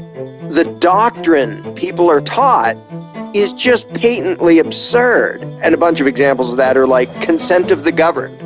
There isn't such thing. If it's consent, it's voluntary. If it's being governed, it's not. The actual given excuse is, we have the right to rule you because you decided we did, even if you didn't vote for us, and even if you oppose everything we do to you. And, well, they represent us. Okay, they represent us by doing a lot of things that we don't have the right to do. And they represent us by bossing us around and taking our money. Like, I bet if I went to my neighbor and bossed him around and took his money and said, I'm representing you, he would say, what? What a stupid thing to say. To me, the most insane is, we are the government, which you hear everywhere. And I ask somebody, wait, do you really not notice that there's a group of people over there, they issue threats, and they call them laws, and they issue demands for money, and they call it taxes, and if you disobey, they send men with guns to hurt you. Now, are you really incapable of distinguishing between yourself and them? One of the biggest giveaways that the belief in government is a complete blind faith religious belief is the way people respond. One very easy line of questioning is, can you give somebody else a right that you don't have? And everybody says, well, no, of course not. Well, how about you and your buddy? Can the two of you give someone else a right that neither of you had? Well, no. And it only takes a couple more questions to get to, well, how did Congress get rights that you don't have? They get emotional and they get angry, or they get defensive, or they run away. They didn't come to this belief through reasoning and evidence and logic. They came there by having a blind faith belief smashed into their heads, starting before they could even talk. It's just something they were taught to believe, that there's this thing called authority, and that it's allowed to do things that human beings aren't, and that people have an obligation to obey it, to the point where, yeah, it's some people, they weren't gods or anything, some people wrote down a thing on paper, and then they called it legislation, and they did certain rituals, and then people go around saying, well, this is law. Most people literally feel physical discomfort and fear at the thought of disobeying anyone in authority. Most people can't say, no, I'm not going to do that, because it goes against their years and years of programming and indoctrination that trains them to think, if you do as you're told, you're good. If you don't, you're bad. And that's the message of school, and that message gets pounded in people's heads. Students are taught over and over and over and over again, every stinking day they're in school, that the measure of your virtue is how well you obey authority. The whole approval-disapproval thing. The one thing you learn in school is, if you do as you're told, you get approval and reward. And if you don't do as you're told, you get disdain and condemnation. They'll make sure everybody knows you're a bad person because you didn't do as you were told.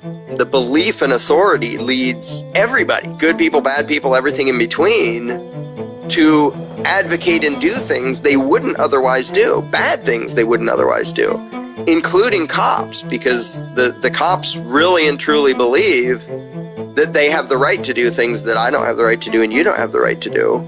The only reason most of them do what they do is because they believe in authority, and they really believe that legislation gives them an exemption from morality.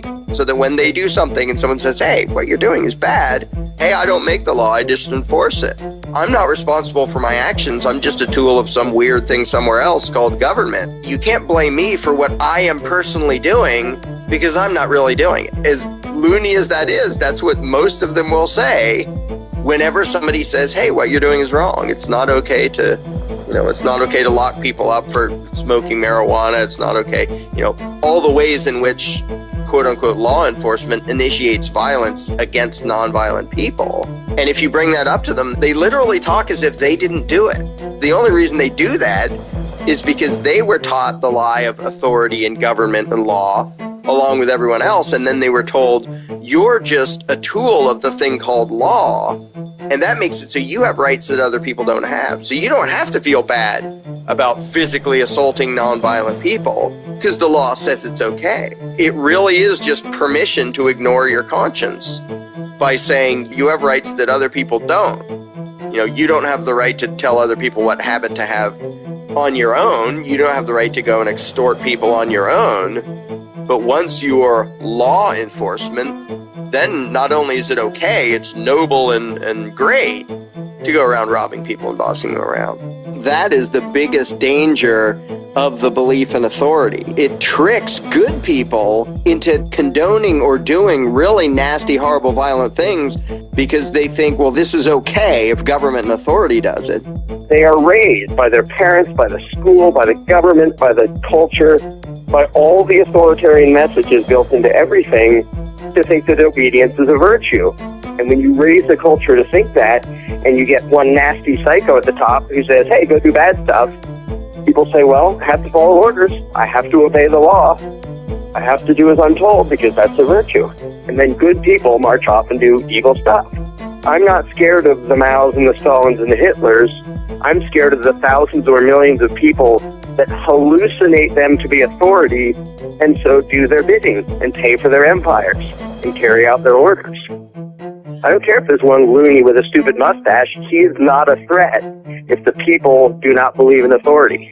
Some people assume that, well, you must trust everybody if you don't want government. That's not at all true. I don't nearly trust everybody, but if I don't trust people to run their own lives, why on earth would I trust them to be in a position of power where they can forcibly run other people's lives? Really what it boils down to is saying, I don't trust people. People are untrustworthy and unpredictable. So my solution is to take some of those people, some of the most untrustworthy around, give them permission to violently control us all, and that will protect us from the untrustworthiness of mankind. Okay, you're so scared of the average man out there and so thankful for government. Let me ask you, who has taken more of your money under threat of force? Private people threatening you or agents of authority threatening you? How many murders are committed by private people compared to how many are committed by people acting on behalf of authority? It's not even close. The number of murders committed in the name of law enforcement and government and authority completely dwarfs private murder. Even governments killing the people of other countries is small compared to them killing their own people. In the last 100 years, over 270 million human beings killed by their own governments, not counting war.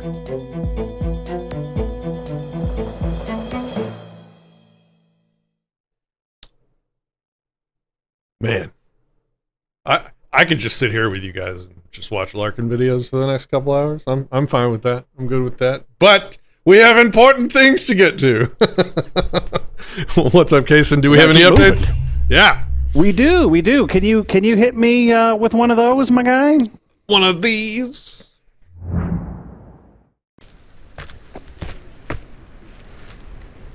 Holy smokes. Yep. All right, I'm gonna have to make an assumption on this donation that the public message and private message got swapped based on what I'm seeing in each one. So I'm sorry if I got this backwards. Pyro Dice says, you make money with that face. Gotta pay it back, and has a little emoji, like a little laughing emoji. $1,093 pledged from Pyro Dice, our new king of the hill. Wait, how much? What did you say? How much? 1,093, 1093. Holy crap. People, you're awesome. Holy crap. What, does he have a message? Yeah. So the message is, Larkin, you make your money with that face. Gotta pay it back. That's the entire message. That's a great message. That's a great message. Hey, guys in chat, be nice. We're here to help somebody, not to argue about that stuff. Quit it. Be nice. Or else we'll come and get you. We'll break up the squabbles. All right, we're here for Larkin. God damn it. Now, on the same note, yes. let me throw this up there. For those who are just joining, this is the Coercive Charity Pledgmageddon stream, and you can pledge your support for Larkin Rose up here. What is a pledge? It's a promise to help him pay for some upcoming medical bills. You can learn more by scanning the QR code or going to anarchastsupporters.com/Larkin. Can you hit me with another holy smokes?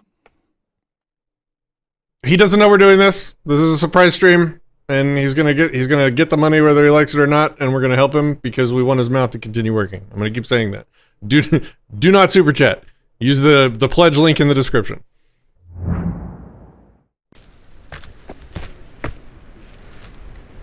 Holy smokes. Holy smokes. The last one was a big holy smokes. Holy crap. The last one was a holy smokes, right? Yeah. This one's like a holy smokes, right? So this is Lisa writing from someone in the UK, sending love to Larkin, pledging $25 US, which, if my mathematics are correct, and I like mathematics, so I'm pretty sure it is, we have completely destroyed goal number 1 of $10,000 raised for Larkin's medical bills. We have completely destroyed that. We are over that. I'm going to recalculate, reconnoiter, rebuild. We're gonna reach a new goal. We're gonna have a new goal in just a little bit. But before we get into that, the new goal is the ultimate goal. But go ahead. It is the ultimate goal, yes. We're going to build out that new goal in just a bit. It'll be a graphic that we can see and all that jazz. Okay. Hot diggity dogs. Here we go. Now, so we have somebody. We have fully utilized the person that offered to match the first 5,000. That's so cool.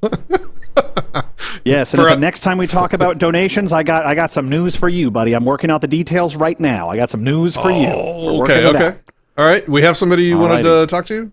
Or what's up? I was going to say, is our next guest, I'm not sure, I'm probably ahead of myself here on our next guest. Okay, I have somebody in the voice channel on Discord. I'll go to them now. Okay. Let's see who it is. Mark, are you there?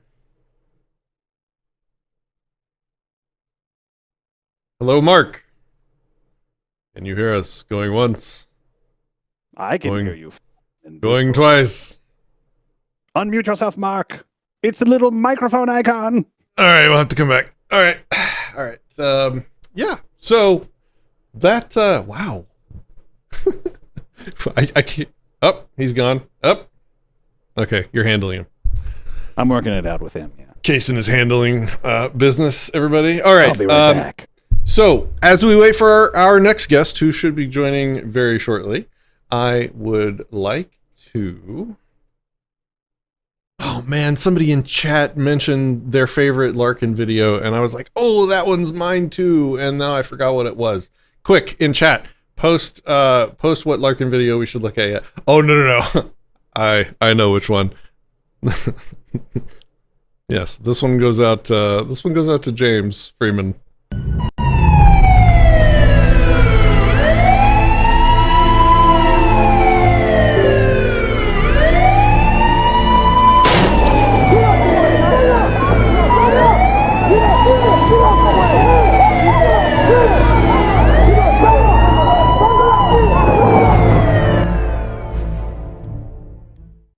When should you shoot a cop? That question, even without an answer, makes most law-abiding taxpayers go into knee-jerk conniptions. The indoctrinated masses all race to see who can be first and loudest to proclaim that it is never okay to forcibly resist law enforcement. In doing so, they also inadvertently demonstrate why so much of human history has been plagued by tyranny and oppression. In an ideal world, cops would do nothing except protect people from thieves and attackers, in which case shooting a cop would never be justified. In the real world, however, far more injustice, violence, torture, theft, and outright murder has been committed in the name of law enforcement than has been committed in spite of it. To get a little perspective, try watching a documentary or two about some of the atrocities committed by the regimes of Stalin or Lenin or Chairman Mao or Hitler or Pol Pot or any number of other tyrants in history. Pause the film when the jackboots are just about to herd innocent people into the cattle cars or just about to gun them down as they stand on the edge of a ditch, and then ask yourself the question, when should you shoot a cop? Keep in mind, the evils of those regimes were committed in the name of law. And as much as the statement may make people cringe, the history of the human race would have been a lot less gruesome if there had been a lot more cop killers around to deal with the state mercenaries of those regimes.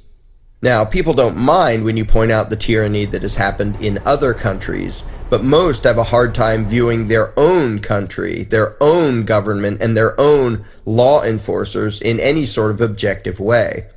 Having been trained to feel a blind loyalty to the ruling class of the particular piece of dirt they live on, also known as patriotism, and having been trained to believe that obedience is a virtue, the idea of forcibly resisting law enforcement is simply unthinkable to many. Literally, they can't even think about it. And humanity has suffered horribly because of it. It is a testament to the effectiveness of authoritarian indoctrination that literally billions of people throughout history have begged and screamed and cried in the face of authoritarian injustice and oppression, but only a tiny fraction have ever actually lifted a finger to try to stop it.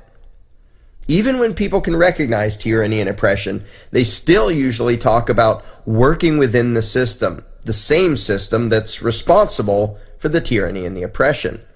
People want to believe that the system will, sooner or later, provide justice. The last thing they want to consider is that they should illegally resist, that if they want to achieve justice, they must become criminals and terrorists, which is what anyone who resists legal injustice is automatically labeled. But history shows all too well that those who fight for freedom and justice almost always do so illegally, i.e., without the permission of the ruling class.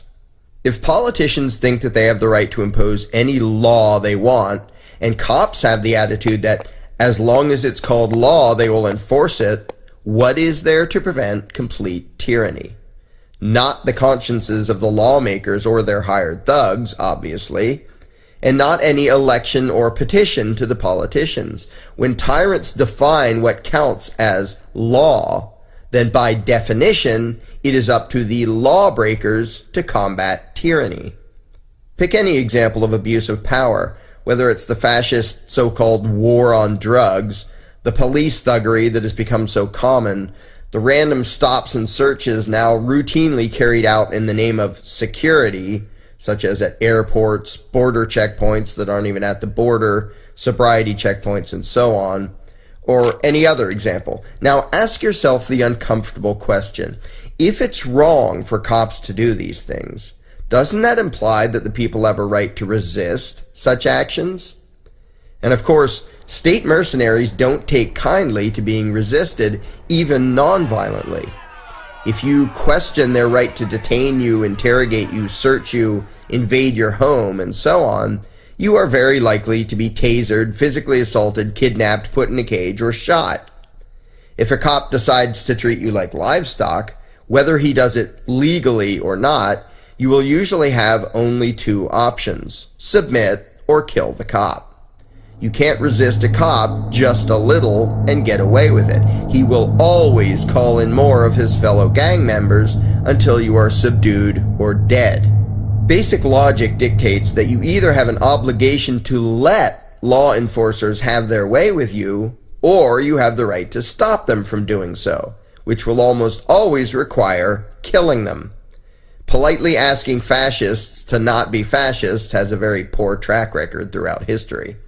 Consider the recent Indiana Supreme Court ruling, which declared that if a cop tries to illegally enter your home, it's against the law for you to do anything to stop him.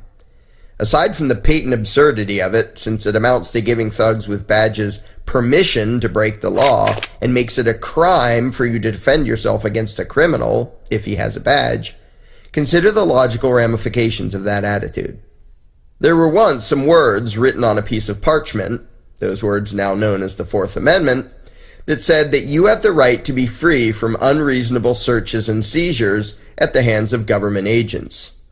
In Indiana today, what could that possibly mean? The message from the ruling class is quite clear and utterly insane. It amounts to this: we don't have the right to invade your home without probable cause, but if we do, you have no right to stop us, and we have the right to arrest you if you try. Why not apply that to the rest of the Bill of Rights while we're at it? You have the right to say what you want, but if we use violence to shut you up, you have to let us. I can personally attest to the fact that that is the attitude of the U.S. so-called Department of Justice. Or maybe, you have the right to have guns, but if we try to forcibly and illegally disarm you and you resist, we have the right to kill you. Ask Randy Weaver or the Branch Davidians about that one. You have the right to not testify against yourself, but when we coerce you into confessing and call it a plea agreement, you can't do a thing about it. What good is a right? What does the term right even mean if you have an obligation to allow jackboots to violate your so-called rights? It makes the term absolutely meaningless. To be blunt, if you have the right to do A, it means that if someone tries to stop you from doing A, even if he has a badge and a politician's scribble, sometimes called law, on his side, you have the right to use whatever amount of force is necessary to resist that person. That's what it means to have an unalienable right.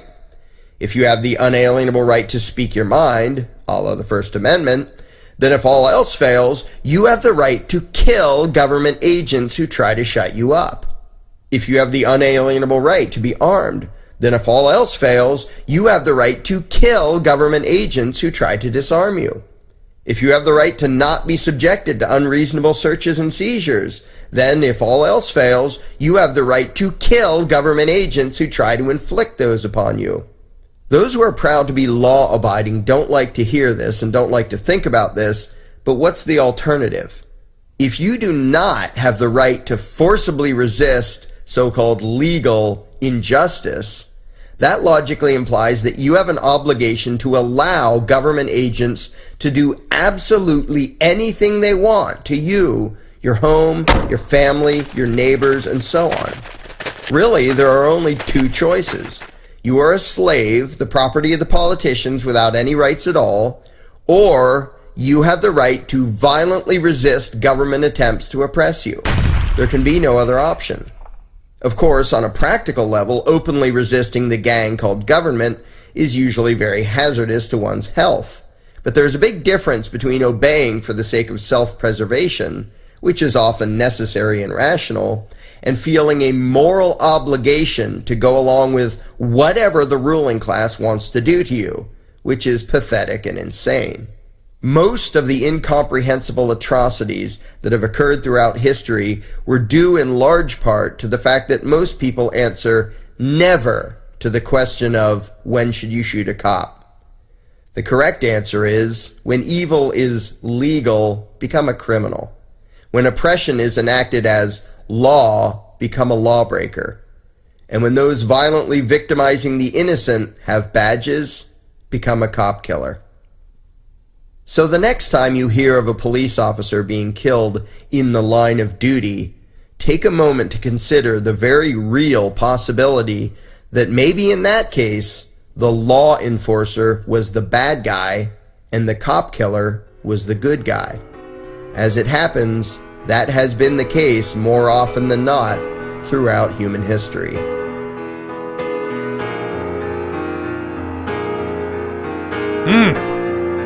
Man, I haven't seen these videos in many years. Yeah, James said the same thing. He said, I'm so glad you guys put this together. I've seen all these videos, but it's been a long time, and this is an excellent reminder. Yeah, I haven't. It's been in like a decade for me, and man, this is why we need to keep supporting Larkin. It's harsh truths spoken in a way that might get through to some people, that have gotten through to people. Man. Woo! It was good. What's up, Kason? Oh, I'm just here, basking in the fun. Just here, man. Okay. So I didn't plan this, but we just watched a video about when you should shoot a cop, and now we're gonna bring an ex-cop on. Welcome to the stream, ex-cop Shepard. Well, thank you very much. This is current cops, not former cops, right? You better mind your manners. It's a very dangerous stream for everybody right now. How have you been, sir? It's good to see your face. Well, good to see you again, and Kason, I miss you, man, and the whole crew. This is awesome. I love what you're doing. Man, you're living the life out there. From what I see, every time I see a picture, you're on some beautiful countryside full of snow and hills with snowmobiles and amazing things happening. So I hope you guys are well. You're absolutely doing well. Thank you for showing up for Larkin today. This is your opportunity to speak to Larkin. He doesn't know we're doing this yet, but this is your opportunity to speak a few words about what he means to you, what he's done for you. The floor is yours. Yeah, it's been about a dozen years, I think, since I first met him at an anarchist convention in Arizona. And since then, I've just been so impressed with the work he's done. I was a fan before getting to meet him. And then I look at his generosity over the years with his material. And I think the true believers among us, or the true calculators, philosophers, have kind of come to the conclusion that intellectual property doesn't exist.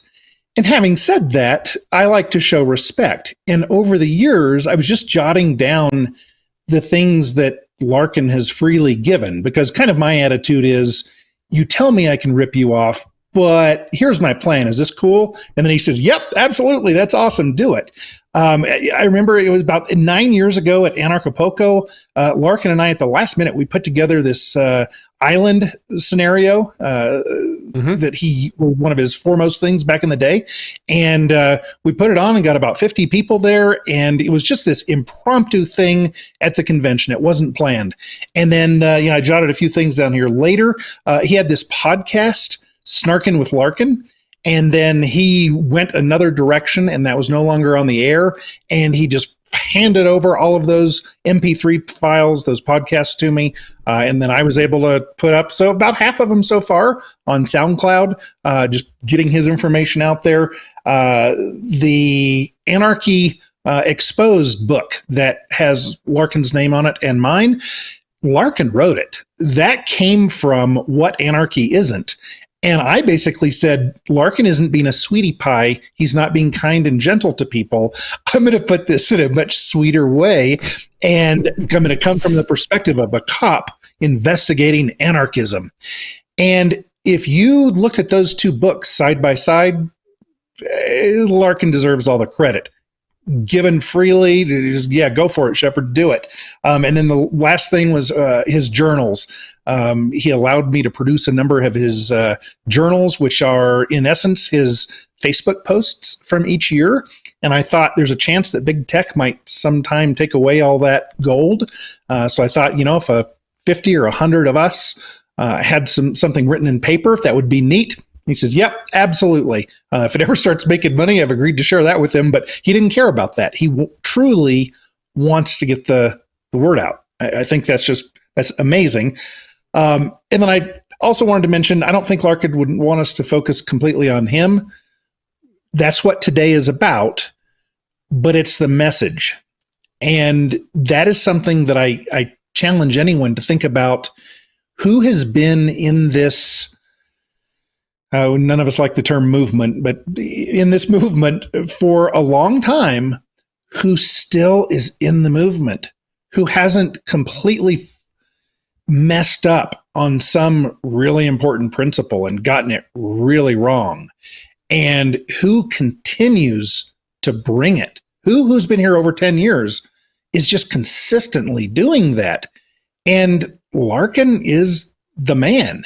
You know, when you see one of his videos or hear a podcast or an interview, you know what you're going to get. A well thought out, very simple argument that is just pure gold. And so I owe so much to him for that. And I would say on his behalf, if he ever goes off track, screw Larkin. We're going to love all of the work that he's put out up until that point. But as he did a video not too many years ago, it's not about the personality, it's about the principles. And that's what I love about him. He's truly a principled human being. And that's pretty friggin' awesome.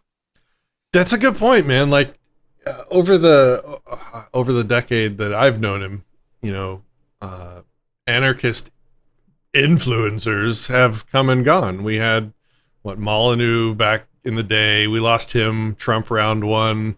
Larkin was, stayed consistent there. We had some debates. It's like every election cycle, some libertarian will come to popularity and Larkin will just be there being consistent and be like, nope, sorry, that's wrong. That's inconsistent. Yep. And the libertarian will be like, but feelings, popularity, real world, stop living in Ancapistan in your head. It's the exact same every single time. And Larkin's like, nope, still wrong.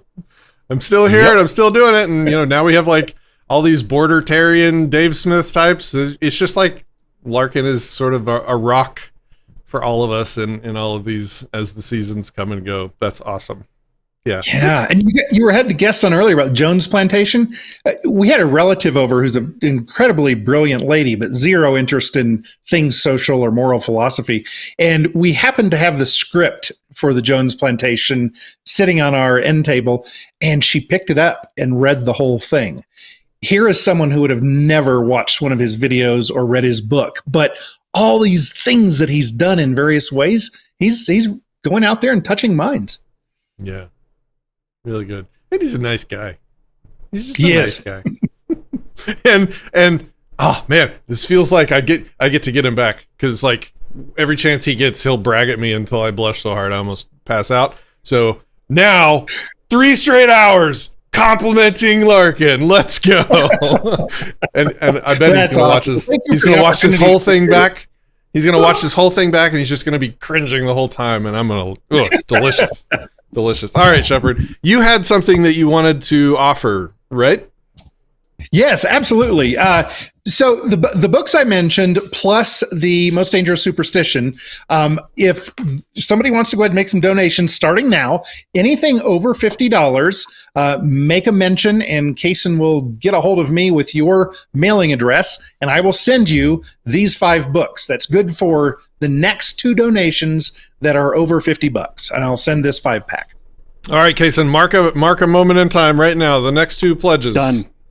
Get this, over $50. Get this. Awesome. So you get Anarchy Exposed, Larkin's Most Dangerous Superstition, which you probably already have, but you always need another one to give somebody. I have a stack of them on the table by my front door, and when people come to my house and there's a stack of books, I'm like, here you go.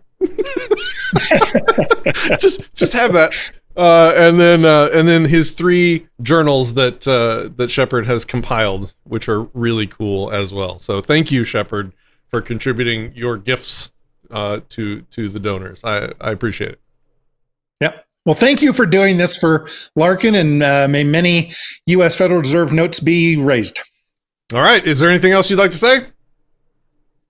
Thanks again, Case and Patrick, for doing this. Y'all are awesome. All right. Thanks, Shepard. It's good to see your face. Have a good day. Take care. All right, man. He's awesome. Guys, if you're not subscribed to Shepard, go subscribe to his channel. I think his channel is it's a Stoic Voluntarist. Shepard the Stoic Voluntarist or something like that. I will drop it in the should have chat. had that ready. Yeah, please do. It's something stoicism. Yes, he says yes. That's you're still on, Shepard. You just answer us. Tell us about your YouTube channel. You're still here. Tell us. Yeah, I have a YouTube channel that if you can't find anything else better, it's available for your viewing pleasure. And I try to be that a little bit shorter form, kinder, gentler. I'm the person talking to your normal mainstream aunt or uncle. That's generally what I try to do. Plus some encouragement to get young folks, especially those of us interested in libertarianism, to get out and be worth a crap and work really hard and be creative and be an entrepreneur and I want 1 million super rich libertarians. That's my goal. Hopefully most of them are voluntarists. We need more people putting the capitalism and anarcho-capitalism. Let's get wealthy people. Very good. Thank you again, Shepard. Awesome. Thank you.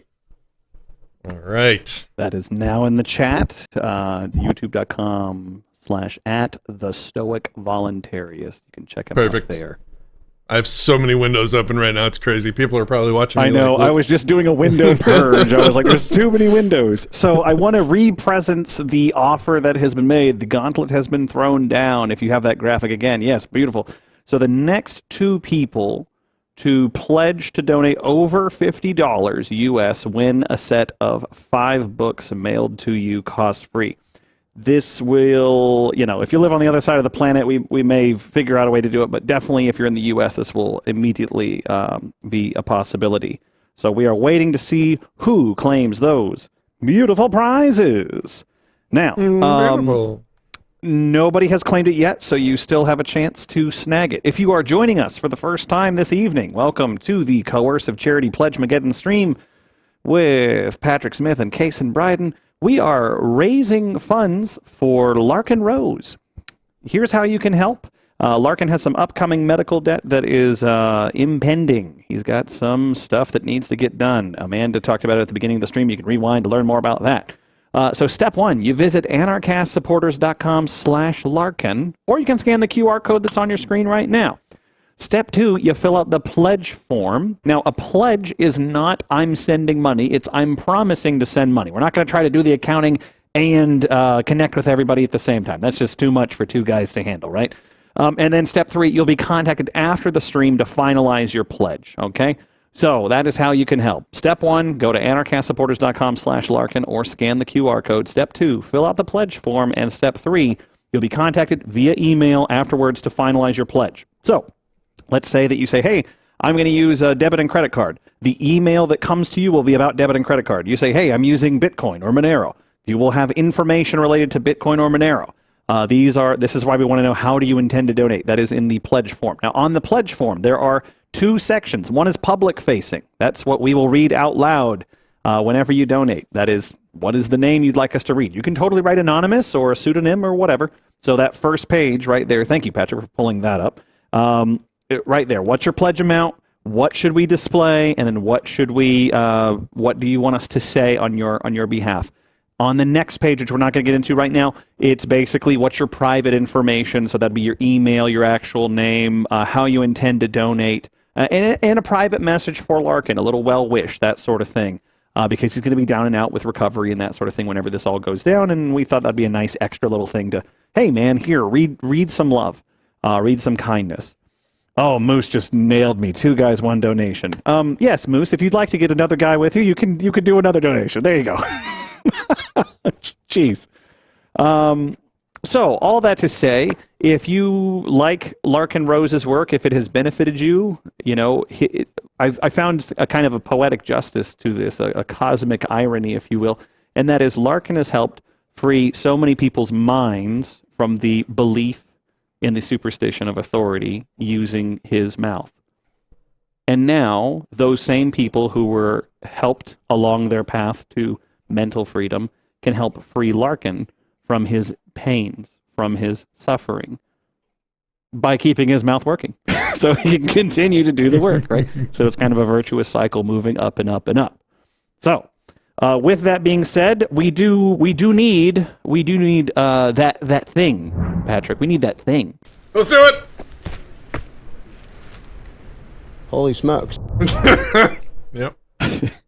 We had a technical we do I have to read the public message? Okay, I'm gonna read it. Aaron Queen. Uh-oh. You degenerate. Donates $69. Oh no. Pledges $69. I don't know if I can say that, man. I'll be the judge if you want. So Larkin has no pain. Okay. Yep. So Larkin can do things without pain. That's important to Aaron Queen. Thank you, Aaron Queen. You got me sweating over here, brother. So Aaron Queen, let's just double check the private notes. Okay. Aaron Queen, you are our first person who's going to get the book copies. So that is that. Patrick, if you could pop that up one more time. No, I'm trying to find this comment. I haven't been watching the donation ledger, and I'm dying of curiosity. Oh, I will send it to you privately. If you want to say it, you can. That is not my speed. How much did he pledge? $69. There you go. There is your comment in your direct messages, sir. If you... Oh, come on. He's just laughing at me. That's fine. Yeah, he says, so Larkin can... He said, his comment was, this is so Larkin can 69 again without pain. Boom, $69. Let's go. Okay. I'm over here sweating, man. Thank you for your... I have less scruples, apparently. Thank you for your donation. That's funny. All right, very cool. Oh, my goodness. Put up the fucking graphic, Patrick. Okay. This one? No, not that one. No, not that one. one. No, I have... Holy smokes. I have holy smokes without cause. Too early. This one? Okay. Holy smoke. There we go. That's the one. All right, there we go. Okay. Oh, my goodness. I think hang on. Wait, nope. Hey, you can lose this because we don't need this anymore because we just got another donation coming in. This is coming in from Nicholas Canada Jenkins at $52 pledged.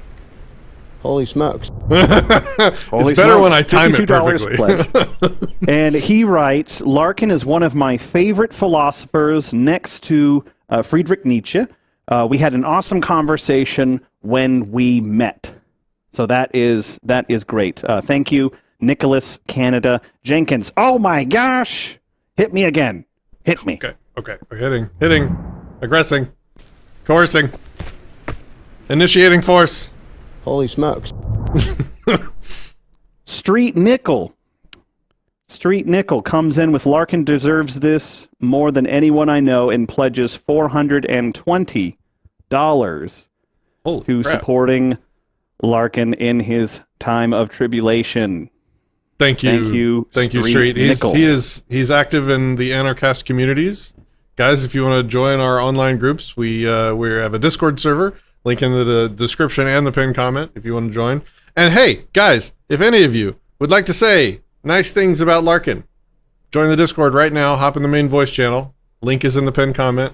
We are the phones are open, as they used to say 30 years ago when people used phones. If you would like to join voice and say a few good things about Larkin, what he's done for you or improved in your life, feel free to join. We'll get you in. That's cool. Thank you. So I have good news and I have great news. I have good news and I have great news. I want the good one first. So, sorry? I want the good one first, not the great one. Okay, the good one. Okay, so the good one. Aaron and Nicholas, you are our winners of the 5-book special. So we will need to get some information from you. You will receive a message on that. So I'm just going to make a quick note of that in our little notes here. Congratulations. Okay, great. Thank you for helping Larkin. Absolutely. And, I mean, I'm looking at the timestamps, and it was like 2 seconds off to Street Nickel. So, Street Nickel, I have some ideas on what you might like as a little bonus. So I will reach out to you, and I will personally fund a little bonus that way. If you would like a copy of the Jones Plantation novel, that can be arranged. So yeah, cool. There is that. That is Jones. Okay, great. That is all noted. So that is the good news. We had immediately somebody put a little incentive in place, and immediately people leapt into action. And hot diggity dog, we are just that much closer to getting Larkin's medical bills totally square. Okay, so just to be clear, there we go. We're not continuing to bait, and we're not going to continue to raise it and raise it and raise it just to see how much money we got. No. We've talked to a surgeon. We have a price range in mind for exactly what this is going to take. And if we raise the amount in the bar shown above, this need will be completely taken care of. This is not like an open-ended, let's see how much money we can get people. We went out, we found the price range that we might need to Larkin have this big surgery. He's going to be out of commission for potentially a couple, 3 weeks afterwards. He's going to need something to take care of himself during that time as well. So this is the total amount, what we're showing you on the bar above. This isn't some kind of grifty thing. This is what we figured we needed to satisfy this need. If we meet this goal, my God, I'm just going to be so happy and excited for all of us and thankful to all of you. That's so cool. So go ahead, Kason. Couple other things. I'm going to have to make sure that all the numbers are right, but we have also had another anonymous benefactor who's going to match another $500 of donations from this moment. So, if I know we put in a little incentive on the idea of the books, and now there's a little of incentive on the idea of matching there. So, if you haven't put in a pledge or you haven't shared this, here's your opportunity to do so. Because I got one more piece of news. Larkin will be on, and he will be learning about this in 25 minutes and counting from this moment. Oh, I didn't know it was that soon. Okay, so we don't have much time left. Yeah, we're T minus 25 and a half minutes away at 7:30 Central, 8:30 Eastern. I'm getting confirmation from our confidants now to make this all work. So if you have not pledged, there is a pledge support for Larkin Rose up above Patrick's head right there. That's at anarchastsupporters.com/Larkin. And in short, Larkin doesn't know this is happening. We have created a ruse, a fabrication, a fib, a creation of the mind that basically says, hey, Larkin, you need to hop on our business chat. There's something going on with something, and you need to know about it. So he's going to come in thinking there's a problem. He's going to come in thinking that there's something that needs to be discussed. And he doesn't know that this has been going on. We have kept the lid on this nice and tight.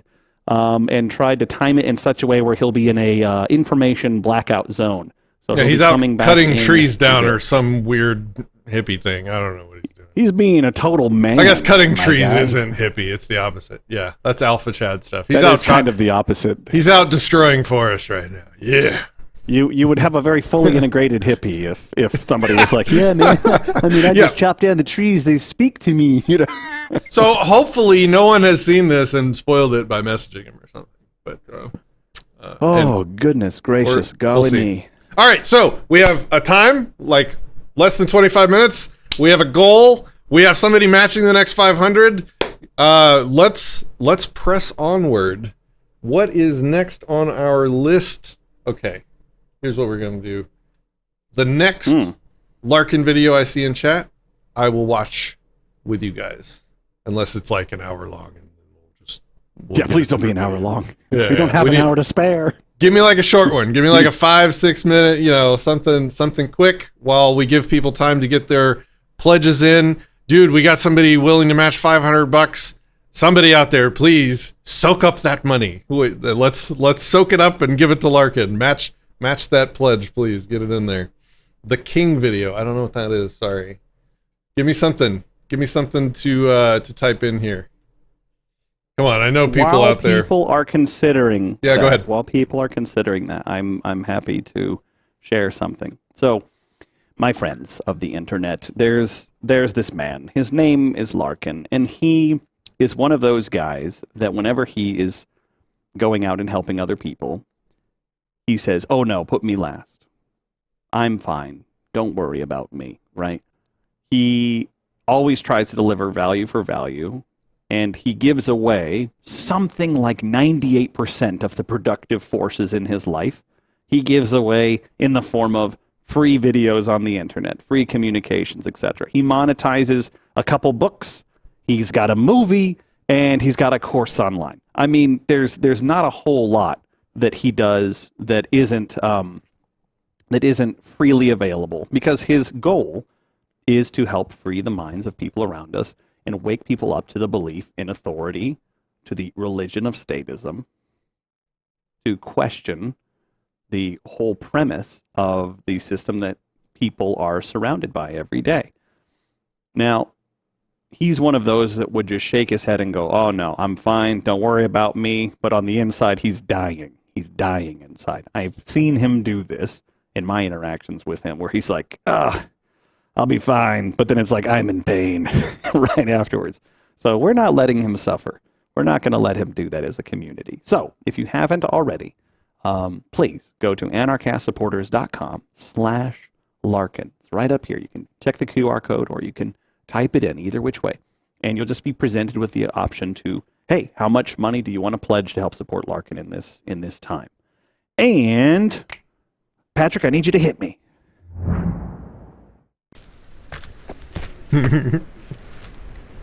Holy smokes. Holy smokes indeed. We got James Freeman coming in.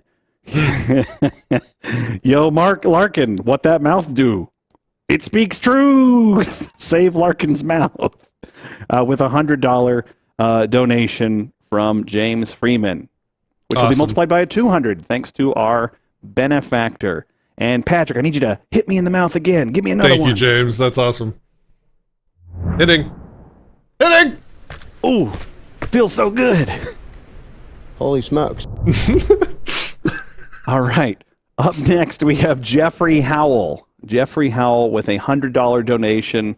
No public message, but we still appreciate all the support that you are sharing with Larkin. Okay, Patrick, I've done my tap dance, my song, my number. What do you got for us to sit back and popcorn for a bit? I'll do some math in the meanwhile. The people requested the If You Were King video. It's long, so we're not going to play the whole thing. But we'll at least tease the beginning of it for you guys. Let me get this If You Were up. King. So the world is a pretty messed up place. But just think how great it would be if you were in charge. If you were selected to be king of the world. Just think of all the good you could do if you were given unlimited power to make things right. You would make the world a veritable utopia. You could feed the poor and house the homeless and defeat the wicked and protect the innocent. You could save the world. Everyone would love you and thank you. If you just had the power, you could make everything fair and just and safe. Well, no, you couldn't. You might try and you might mean well, but any great and noble plans you had would soon fall apart, and you would turn into a tyrant. This isn't because you're stupid or because you're a bad person. Even if you're quite intelligent and have the best of intentions, all your effort to use your power for good would be an absolute, complete, and utter failure. Why? Well, let's consider a few examples. Agenda item number 1. Helping the poor. Suppose, as a benevolent king, you decided to give lots of stuff to the needy to help the poor. Surely that would be a noble thing to do and would make society better, wouldn't it? Well, no, and here's why. Whether it's a king, a Congress, or anything else, government doesn't create any wealth. Any wealth it gives away, it first has to take from somebody else. As king, before you could give anything to the poor, you'd have to take it from someone else. But suppose that someone else didn't want to hand it over. Whether he just wants to keep it himself or wants to give it away by himself, or thinks you do a bad job of it, if for any reason he didn't want to fund your plan, what would you do about it? If you're king, you don't just ask people nicely. Anyone can do that, but no one has to listen to them or cooperate. As king, you would be commanding people to fund your ideas. And those commands, if they're going to be any more than suggestions, will be backed by the threat of punishment for those who don't obey you. If some peasant doesn't think he can afford it, or doesn't trust you to spend it wisely, or just wants to keep his own money, what will you do about it? Just let it slide? Not if you want to have any power. If your subjects can ignore you without any consequences, then you have no power. So the peasant who wouldn't fund your plan must be punished and made an example of. Suddenly, you're not just benevolently giving stuff away, you're hurting people who don't want to do things your way.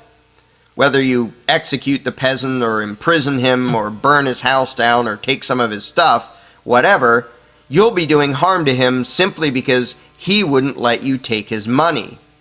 Suddenly, being king isn't just about being caring and generous. It's not just about giving and helping. It's about controlling and punishing.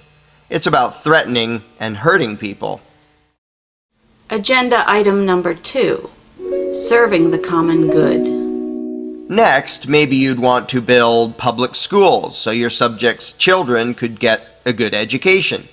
And you'd build a big library and a public park and museums and zoos and a great road system and hospitals and all sorts of things that will benefit the people in general.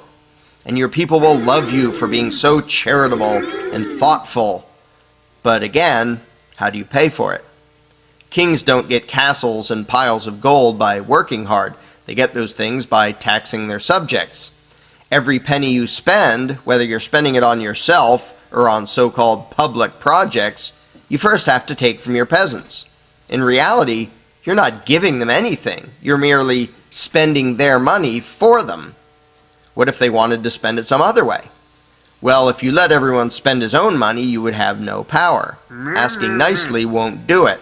If some peasant wants to buy a bigger house instead of helping to pay for a library, or wants to buy more land or save for the future instead of chipping in for a public school, what will you do? If you do nothing and let him get away with that, all your power is gone. Again, to remain king, you have to punish those who won't fund your agenda. So not only are you merely buying the peasantry things with their own money, rather than giving them anything that actually belongs to you, but you're also threatening to cage or otherwise punish them if they resist your efforts to spend their money. You can loudly proclaim that it's for their own good and that your plan is better for the people as a whole, but if some of them don't see it that way, you're still going to have to send out your mercenaries to crush any dissenters. Agenda item number 3. Enforcing good choices. So trying to be a benevolent king by giving your subjects things that you bought with money you first stole from them turns out to be a lot less noble and less fun than you had expected. So you try a different approach. You decide to use your power and authority to make people live healthier lives. You require everyone to exercise for at least an hour a day and to eat a well-balanced diet. Undoubtedly, that would improve the health of many of your subjects. So how could they complain about that? What could be wrong with that?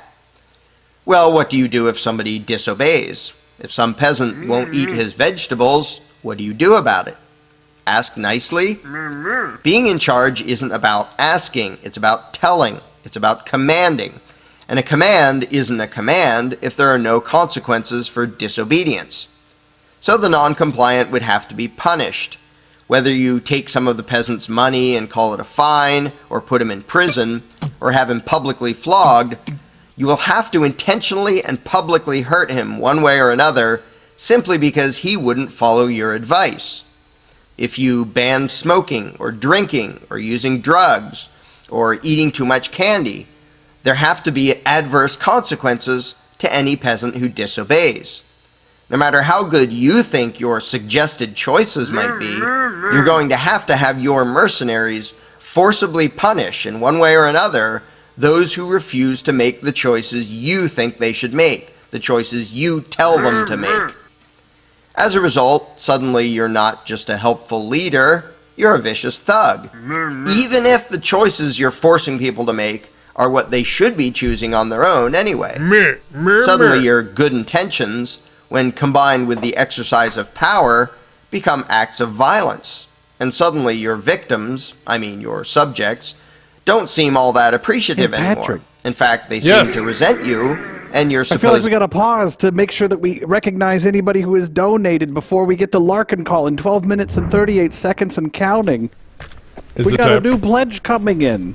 Let's do it. Holy smokes. Holy smoke. Holy smokes is right. Holy smokes is right. We got Mona Alexis. Writing in, Larkin is a one of a kind and has taught me so much about freedom and voluntarism. And she pledges $50 US. Yeehaw. Thank you, Mona. I need another one. We're still in the price matching, right? Or the pledge matching, right? We are close to the end, though. Rich Kindly, sorry if I've butchered that. Rich Kindly donates $20 US, pledging to help with no specific public message. So thank you to Rich. Thank you, Rich. You are awesome. Now, I went through and I checked the timestamps on basically since the donation match was initiated and whenever the books were claimed, and that is $490 worth of pledges. Okay. $420 from Street Nickel, $50 from Mona, $20 from Rich. So that means there's still $10 left of matching. So I think now, just kind of while we're kind of getting ready for this final interaction with Larkin, which, Patrick, we should move to that secret place, probably, and be ready for that, by the way. Okay. So while we're getting ready for this last bit here with Larkin, I just wanted to point out to everybody, I saw a couple of people saying, hey, you know, I came in a little late, what's going on in the chat? We are raising money to help Larkin with some impending medical bills. You can rewind and learn more about that. But if you want to pledge, right now there's a donor who's matching pledges. So if you say, hey, I pledge $10, Larkin will receive $20 as a result of your efforts. So to do that, go to anarchastsupporters.com/Larkin. Okay. That's what I wanted to get across. And I got this fun little countdown timer that I'm going to put back up so you can always know how far away are we. Let's continue, shall we? So we have 10 minutes to get it as high as we possibly can, guys. Money, not drugs. You can do drugs on your own own time. But no, let's see how much we can do. And then just totally he's going to be floored. He's going to be absolutely floored. I can't wait to see his reaction. Let's do a very last call here, like 5 minutes max before we cut it off. I've seen 6 people join Discord, but nobody has joined the voice channel. If you would like to have your words and thoughts be part of this video to him, now's your chance. I'll give it 5 more minutes, and then we're gonna close it down and go over to get ready for the surprise Larkin voice room. So. If you are in our Discord and would like to say a few kind words to Larkin, what he means to you, what he's done for you, join our Discord server, pop in the main voice channel. You will be moved over into the stream where everyone can hear you, and your words will be part of the record for all time. So do that now. You're almost out of time. We're going to lock it down. He is definitely going to say holy smokes. If he doesn't say holy smokes, I'm going to be like, this is so off brand. Yeah. Or G. He'll go G. Yeah. And then proceed to evaporate from reality. Yeah. Yeah. He's tortured me with compliments too long. I'm excited. Oh. We have somebody who's joined in on Discord. I'll see if that person wants to make a message. All right. Pop him down. Go from there. All right. Okay. Here we I will go. I will chat for a moment until he's ready. Here he is. Moving him down. I can't move him down. Oh, Patrick, I'm not an admin. Please help. Not Jason. Welcome to the stream. How are you? You have to unmute yourself, I believe. Can he unmute himself? I wonder. He is not admin muted. He should be able to unmute himself. He is a competent individual. I recognize this human. Unmute yourself, not Jason. He may not have permissions inside of this channel. Let's move to main voice. He was working there. No perms? All right, main voice. We're perms. Professionals. Suppressed. There we go. Can we hear you now? Yeah, I think so. Hey, what's up, man? You're on the stream. Hello. What would you like to say to or about Larkin? Oh, Larkin's just such a good guy. Clearly, everyone supports this event. Thank you guys for putting this on. Floored with everybody's contributions and understanding that, like, what a great place for voluntary charity, right? People acting on their own volition, helping out the community. I think more of this would be a great thing, you know? Yes, absolutely. We started a 501c3 nonprofit to start trying to do more voluntary charity like this. I wish that it would be as easy to get people to donate to sort of an anonymous, nameless person that everyone doesn't know and love already. But we're knocking it out of the park for Larkin, and that's a good start. It's a good start. It's a proof of concept. We don't need to be coerced to do good things for each other. I mean, both of you gentlemen also provide so much time and energy and your own money, and it's awesome to see, and yeah, I'm just really, really stoked. So looking forward to hearing.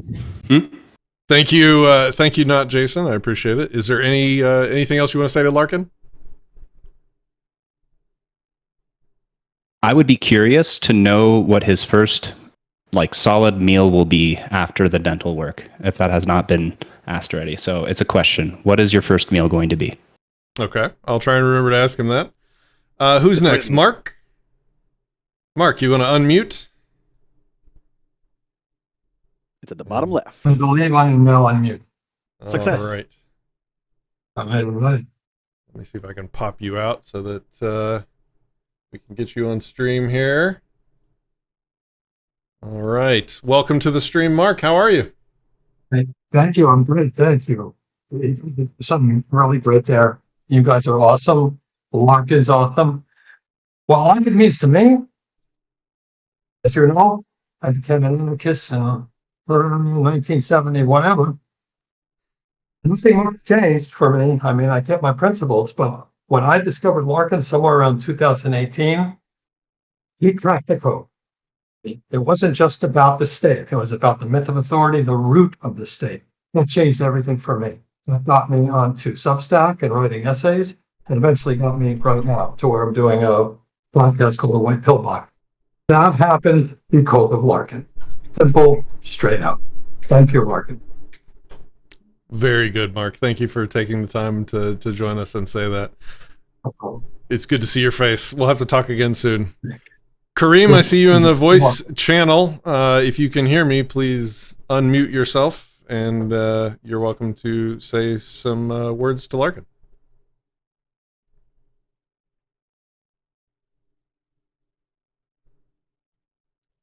All it's right. Like a modern day seance. Hey, Kareem. Yes. Are you there? Come forth, Kareem. Come forth.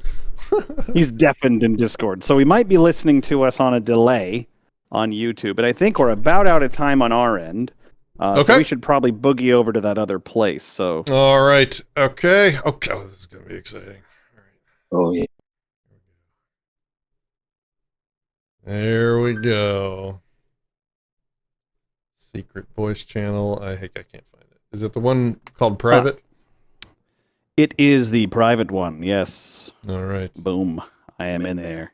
I am in the private one. Very good, sir. Very good.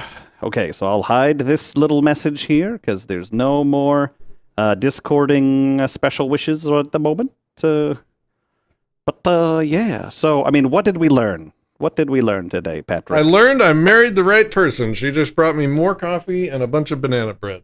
I am just living banana life bread right now. At work, dude? Hell yeah. Hell yeah. Banana bread at work, dude? Hell yeah. Okay. Show us the bar. Where are we at? I kinda wanna wait until Larkin gets here. Oh, okay. I'm just doing some last accounting to make sure it's all perfectly accurate. I want to report it true. You know what? Actually, it might be perfectly accurate. Give me 10 seconds. Kenny, thank you for saying that. I appreciate it. I have not been making videos for a while because I needed a break and I needed to focus on life and work and productive, being productive and making money for the family and getting things squared away so that I'm set for the next 10 or 20 years. And once I've got that locked down, Oh, I'm coming back. I have way too much fun doing this stuff, and this just reminded me how much fun it is. I just especially love like helping people. So, and this is this is how you get me on TV. Oh my god, am I old? This is how you get me on camera. Is you give me a reason to help people. That's awesome. But yeah, no. The number's number, Patrick. Okay, should I tell you? I mean, you got to know before. I checked all the line level versus the automation stuff to make sure that like the graphic is right. Okay. So line level data is accurate. So after all the matching, after all the hoopla, okay, this is what we got as of this moment in time. That is, and I wonder if I can make it display. 12,000. Jeez, way to pop it, baby.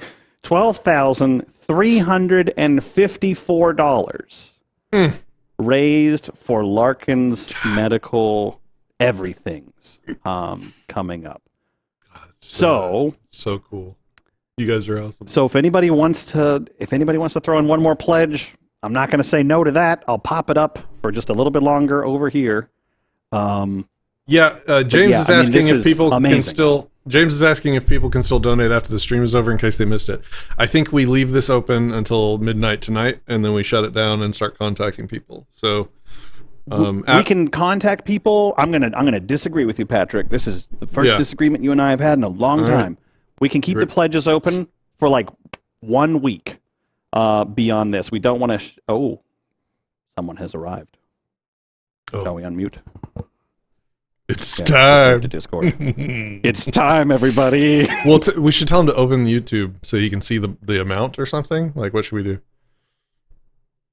That's a pretty good idea. So hide so we it. can tell him like, so hey, there's a now. Yeah. Let me hide it. Yeah. Okay. Okay. It's yep. Okay. Okay, Let's talk guys. to him So on remember, that. this is just a business meeting as far as he's concerned. So, all right, here we go. Remember to mute on vMix.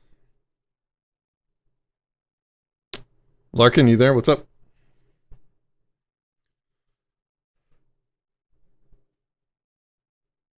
He is muted. He is muted. He is muted in Discord. I miss his face. We need to go to Arizona again. I mean, he could turn on his camera right now. You could drag him over. Yeah, that would he could. work.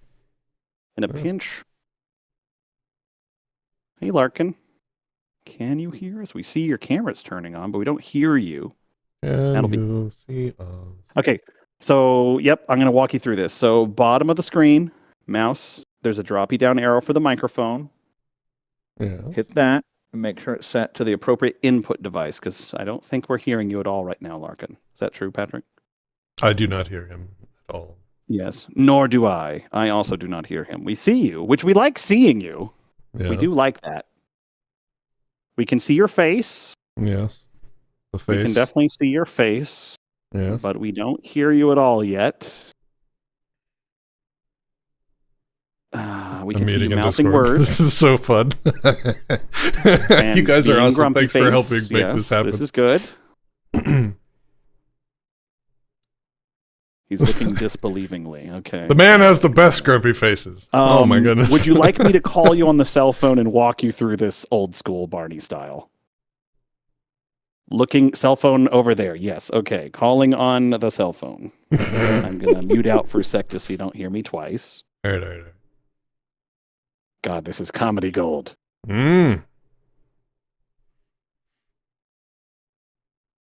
I hit your voicemail. I'm assuming you're turning on your phone or acquiring signal. We still can't hear you, Larkin. You're trying to talk? Okay, you want me to call you again? Yes or no? Yes, call you again. I'm calling you now.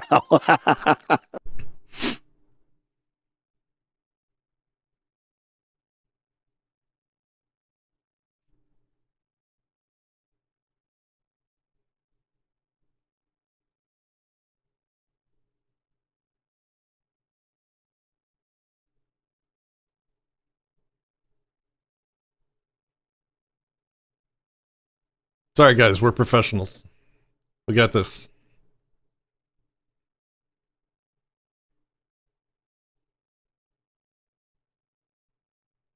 So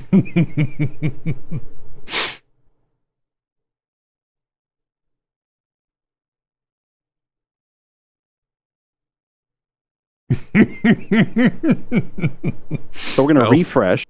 Alfredo. How many texts does it take to unmute a Larkin? Okay, he's going to rejoin in just a second, Patrick. Bloody. Yes, we can hear you now. Can you hear us in Discord? I hear you. In fact, I hear you twice. Once through my phone, once through my Great. laptop. And then I'll hang up. Patrick, can you talk and say hi to Larkin? What's up, man? How you doing? Howdy there. I hear both of you, and apparently you see me. It's good to see your face. Yeah. Was Amanda joining? Or maybe I'll call her real quick, Larkin, while you and Patrick catch up for a second. Yeah? Yeah, let me see if I can... Okay. Let me see if I can send my video through Discord here. One moment. I haven't done video in here in a while. I'm just following orders. I was told to come over here. I just got back from being up at the cabin. Well, you are you are a good order follower, I believe. So. Yep, I do. Okay, Amanda will be here very momentarily. All right, I'm turning on my camera. And then, see if this works. Interesting. There we Where go. are you at? I see you animate. There's it. Yeah, don't worry about that. Hey, Amanda. Greetings, Smith. So, Patrick, should you tell him? Yeah, I think I would love to him. tell Larkin about this very serious problem that we are meeting here to talk about.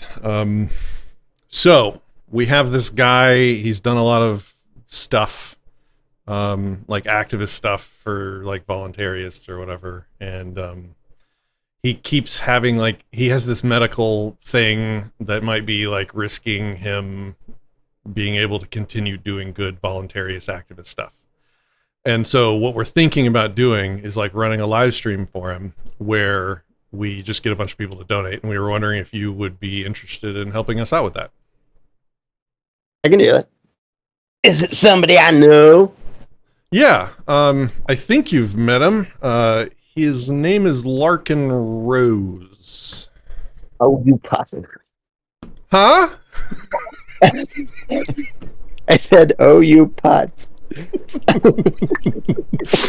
So it's time to come clean. Okay, I'm coming clean. So we are at the tail end of a 3-hour we are calling it the Coercive Charity Pledgmageddon stream, where we have had a ton of people spend time saying the best things imaginable about you, about how you have changed their life, about how you have changed their thinking and woken them up.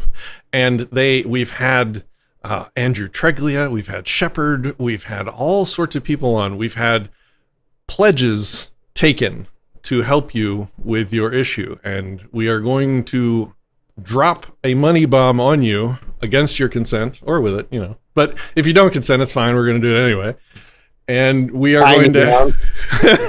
we are going to... the people can't see your face. Hold on. This is not good. All right. So this is live right now. You're part of the stream. You're live. Yeah. There By we go. the way, Larkin. I'm being ambushed. Yeah. Okay. So we are at the tail end of it, and you're seeing right now the live stream. Everyone is watching. We've had, it's been a great time, and we've had like donation matching. It's been insane, and so we have invited you to this voice call to surprise you with everyone's charity to help you out. The man who's affected thousands and thousands of lives. So thank you, Larkin. Kaysen, why don't you reveal the total of our donation efforts here, our charity efforts from your audience, Larkin? And I'm you not allowed. I'm reading that. You may have a No, hard I time can reading see it. Yeah, I can see it. you can see it. I'm not allowed to turn the camera off. Am I? It's about $12,500 that have been raised so far. Okay. Holy crap. So, people love you and appreciate you, Larkin. You have affected people's lives. You have done great work, and these people are paying it back. They're paying it forward. They're paying it to you. They want you to help We need to get your mouth fixed so that you can keep flapping it at the camera for many years to come. So there you go. That's where we're at currently. Dental has been less than ideal. I go to dentist as Gollum from Lord of the Rings. Kaysen has made sure that we have lined up a mouth surgeon that knows the level of work you're going to need done and is prepared to do that for a good deal. We've got all the logistics.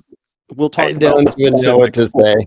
That's this actually just came up in conversation when we were up at the cabin. I was like, "You still don't have any teeth?" It's like, no, someday I might be able to afford it, but right now there's other things that are always like above it on the list.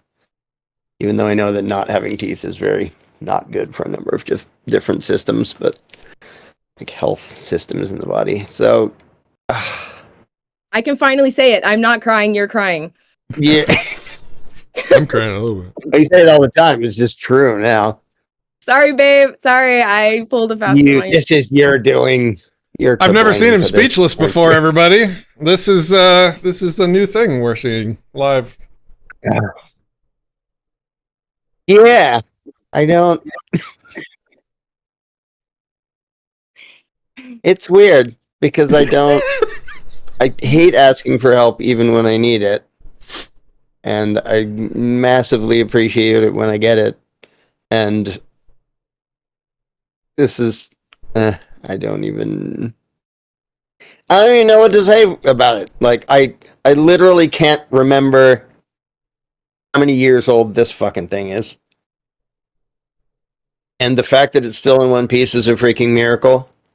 And I look like Gollum without it, so I'm not going to show you my teeth without it. But I'm like, sooner or later I'm going to lose that or I'm going to break it. And then I will look like a freak and also not be able to chew. Which,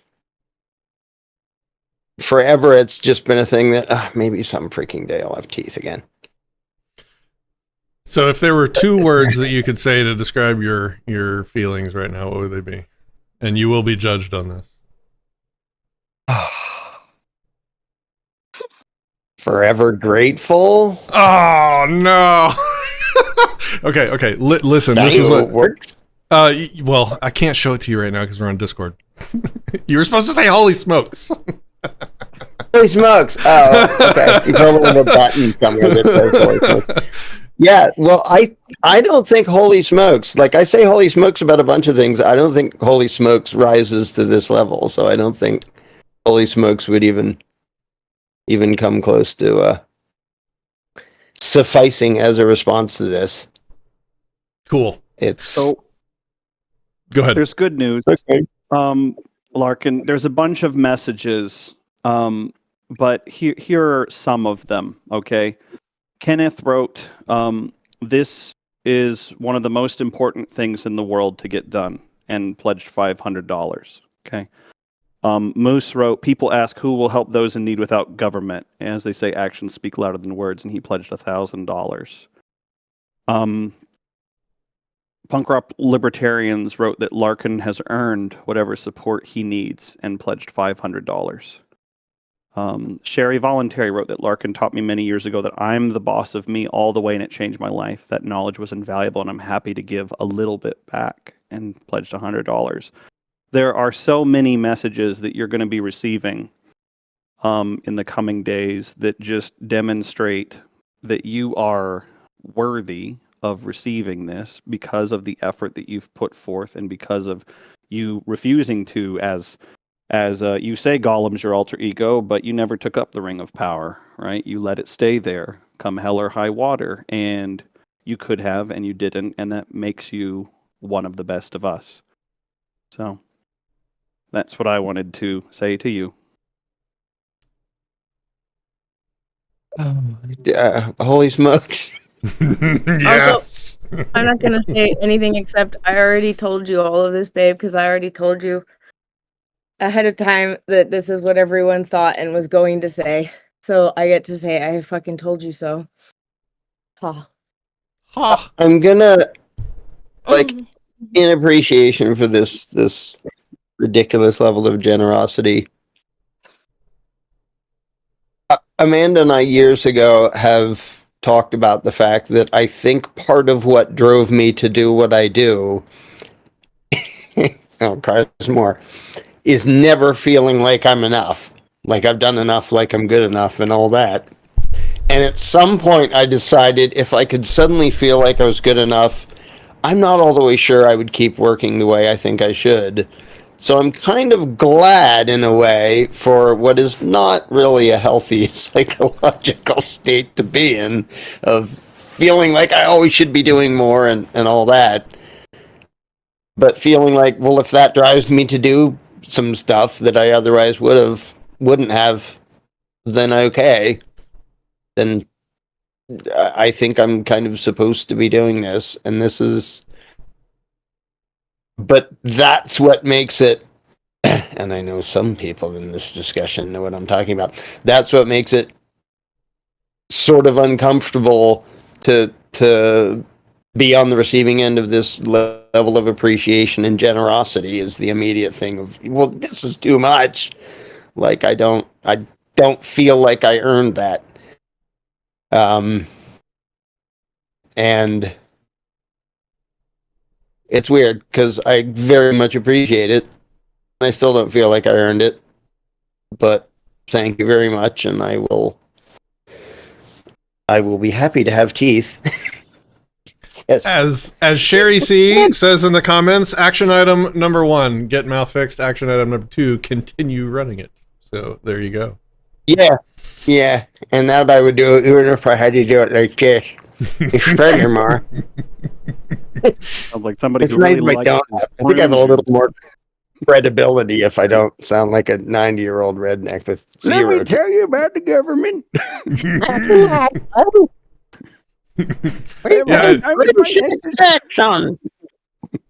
Jeffrey says you earned it. Hope and Despair says, haha, you've earned it. Damien Nick says you deserve it. Damien says you've more than earned it. Disrespectful says, but you did earn it. Like, the comments are full of people telling you that you've earned it. So good job. And now, all those times when you have relentlessly complimented me until I turned so red that I almost popped. How does it feel? You bastard. This is your revenge, isn't it? Yeah, but you know what I mean. Wow. All right, Holy cool. smoke. Larkin, you have a 3-hour or 2.5-hour live stream you can watch where you see a bunch of people saying amazing things about you. So definitely go and check that out. And we will let you go. I guess, Kaysen, is there any other logistics or anything else you'd like to say? Oh, goodness gracious. Golly me. I think I need one more. Yep, I need one more, Patrick. Okay, he's not going to hear it, but I'll play it. That's okay, but okay. Everybody else, he can at least see it. Okay. He'll see it. You can see it. You can imagine. Holy smokes. Holy smokes, he says. You made me conspire against myself. Oh, yes. For hours. They played that every time. We've gotten this far, and Street Nickel again comes in with another $80. He had $420 earlier, and he rounded it out to a nice $500. So thank you, Street Nickel. Yeah. That brings the new total to $12,434.00. And we have gone through all of the matching donations, right? Correct. So we have gone through all the matching doubled donations. a lot. We had multiple people matching funds. Holy smokes. And I think we have maxed out all the matching. Is that correct? We have matched out all of the maxing. Yes. Maxing? The answer is yes. All right. I can't talk. We need to end this soon. All right. I wanted to get you this year, babe. I could not give you on my own. Remember? Yeah. I can't get this by myself. Given that this already happened. Yeah, it's too late. Yeah, it's already. Yep, it's already balls in motion. Yep.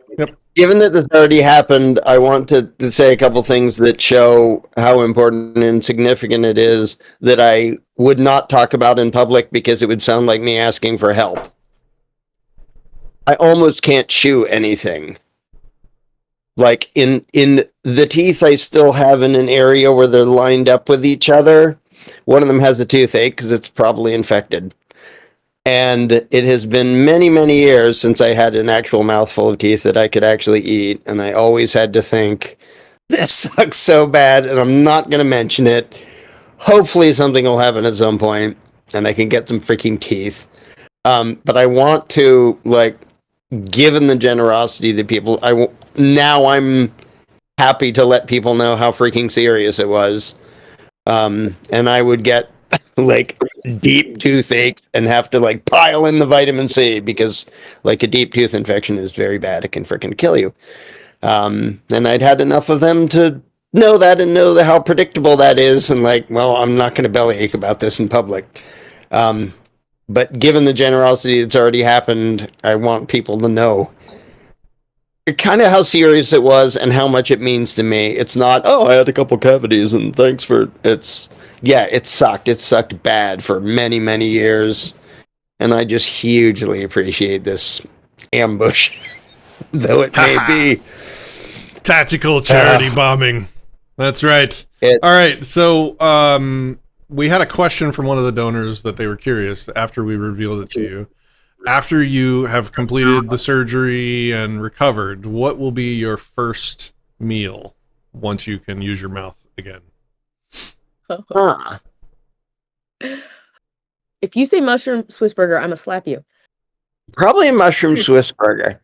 You're supposed to have variety in your life. Variety. Disobeying, but wait, there's a reason. Do you know how long it's been that I could have one of those and just go instead of carefully? I haven't been able to just take a frickin' bite of a burger for years because I didn't have a row of teeth that would take a bite out of a burger.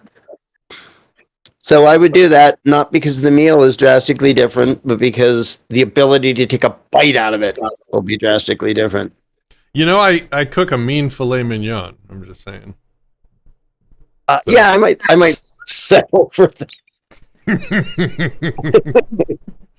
Yeah, James knows. James in the chat, he knows. All right, well, we won't drag it out to make it extra awkward. Well, I don't know. We might drag it out another 5 minutes because you've really put me through a lot over the years with all these compliments. Yes, and it was intentional too. So I mean, this is fair. I'm just throwing it out. I'm going to say it. I'm just throw it out there so it's said. It may happen. It may not. Maybe we conspire to, in the near future, get Larkin to Dallas for a weekend and feed his new face to celebrate. I don't know. Just saying. That's an idea. Putting it out there. Yeah. Yeah. We'll find a way to come visit. We'll definitely have to do a follow-up video once it's done with some whatever that nasty burger you were talking about is and a filet mignon. Some of each, whatever. I have lots to choose. We're actually starting a cooking review show with Larkin after this. We're going to put those teeth to the work, you know? No.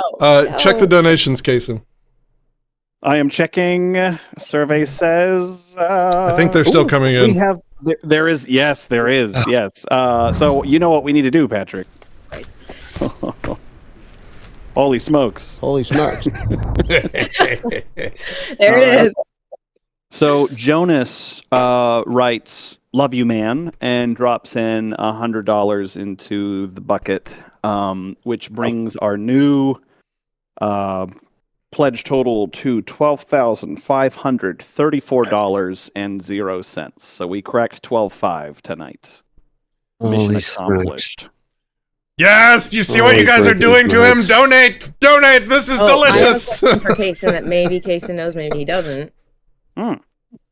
Do you think we are well in reach of, or probably close enough to, more like enough of what we'll need to cover getting everything done at this point, based on so there are three options that I've pursued. So let's talk about those logistics offline. There's a cheaper, better, and high-end option. I don't know the quality or caliber, and part of that we now need Larkin's permission to get medical records to them so they can make an assessment. Right. Yeah, so they know flying.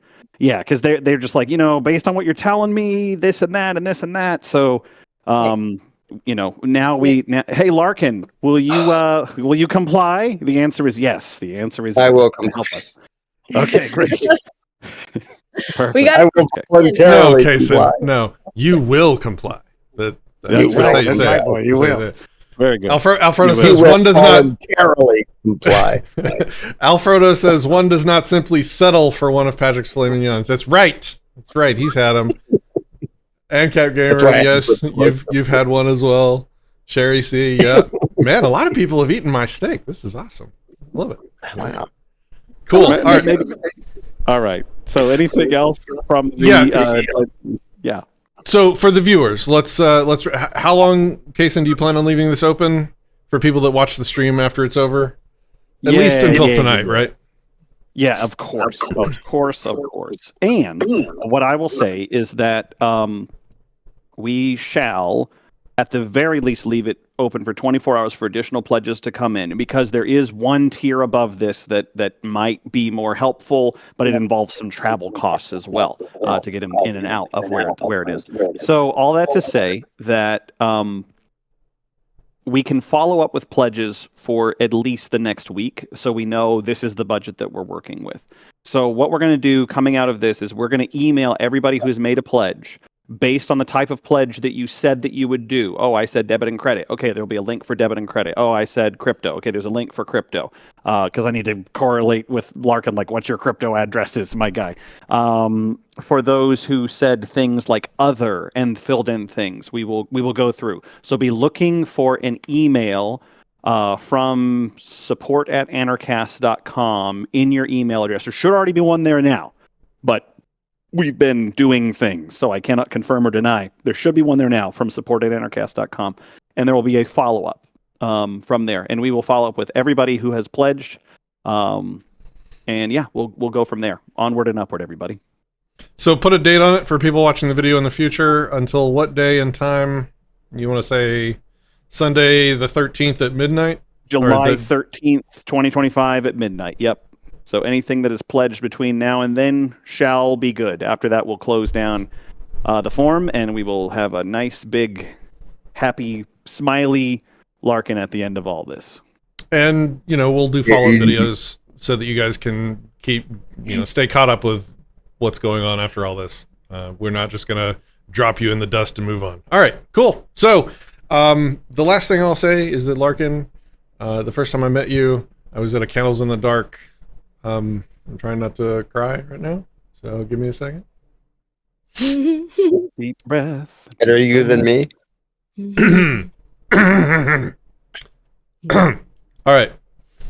I didn't know what to expect from you. There's a lot of weird people in the freedom movement, and when I was brand new to it, I was very kind of sussed out about the whole thing.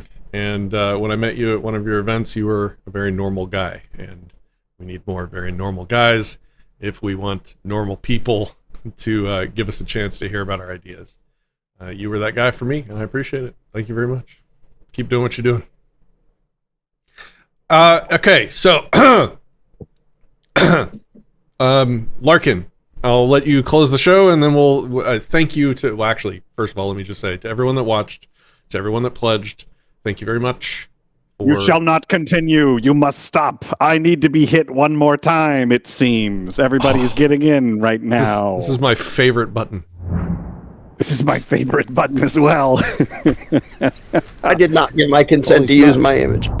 I don't care. You said you don't believe in IP, so screw you. Yeah, that's unfortunate. Okay, I see your display name. Both of these nuts. Yes, very good. You got me. Public message. I fucking love you, Larkin. Pledges $100. I think that's a good mentality to leave on. Wow. So that is our final pledge that shall be announced on tonight's stream. Yes. All right.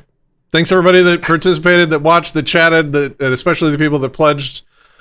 Thank you very much for helping out a good friend so that we may have many more years of him flapping his gums at us. Larkin, I will leave you with the last word, and then we'll wrap it up. It's hard to express how long I thought someday I might be able to afford teeth. I'm not going to talk about it. I'm not going to complain about it. Other things always come first. And by the way, if somebody just hand me that much money, it would have gone to something else. So the only way to do this, if you say this is for that, and Amanda knew that, and so this probably wasn't going to happen any other way than this, and I massively appreciate it. And I will smile at you with actual teeth one day, to hopefully express as much appreciation as I can. Holy smokes. All right. And thank you, Kaysen, too, for helping kick this thing off. Kaysen has done a lot of background work and is going to be doing a lot more legwork to go through all the pledges and get all this organized. So thank you, Kaysen. Everybody, W's in chat for Kaysen and all of his work. That's it, man. Go ahead, Amanda. I just want to say thank you, Kaysen and Patrick, for taking the lead and running with this. And Kaysen, thanks for going, holy shit, this is serious, when I said, this is serious. And just running with it for me and taking the load off my shoulders so I didn't have to figure out the logistics of this, because I was too emotionally attached to it to do any of it and figure out the logistics, and you knew I was. So you just were like, hi. So thank you. Thank you guys. You guys, the people watching, this happened hugely because I vented to my ANCAP friend, and ANCAPs, listen. That's it. Thank you. Ta-da! Guys. Ta-da! Ta-da! All right. I should have had like triumphant music. Instead, I will play my favorite button one more time. Let's all do it together. Holy smokes. Holy smokes. All right, guys. Thanks, everybody, for watching. We will update you as we go forward. Signing off. Peace, love. Did you guys know, by the way, that I would not have this YouTube channel without Larkin? Just, that's another thing to be thankful for. Thank you, Larkin. Thank you. Peace, thank you, babe. Love, peace, and love, anarchy. Anarchy. Anarchy. Peace out.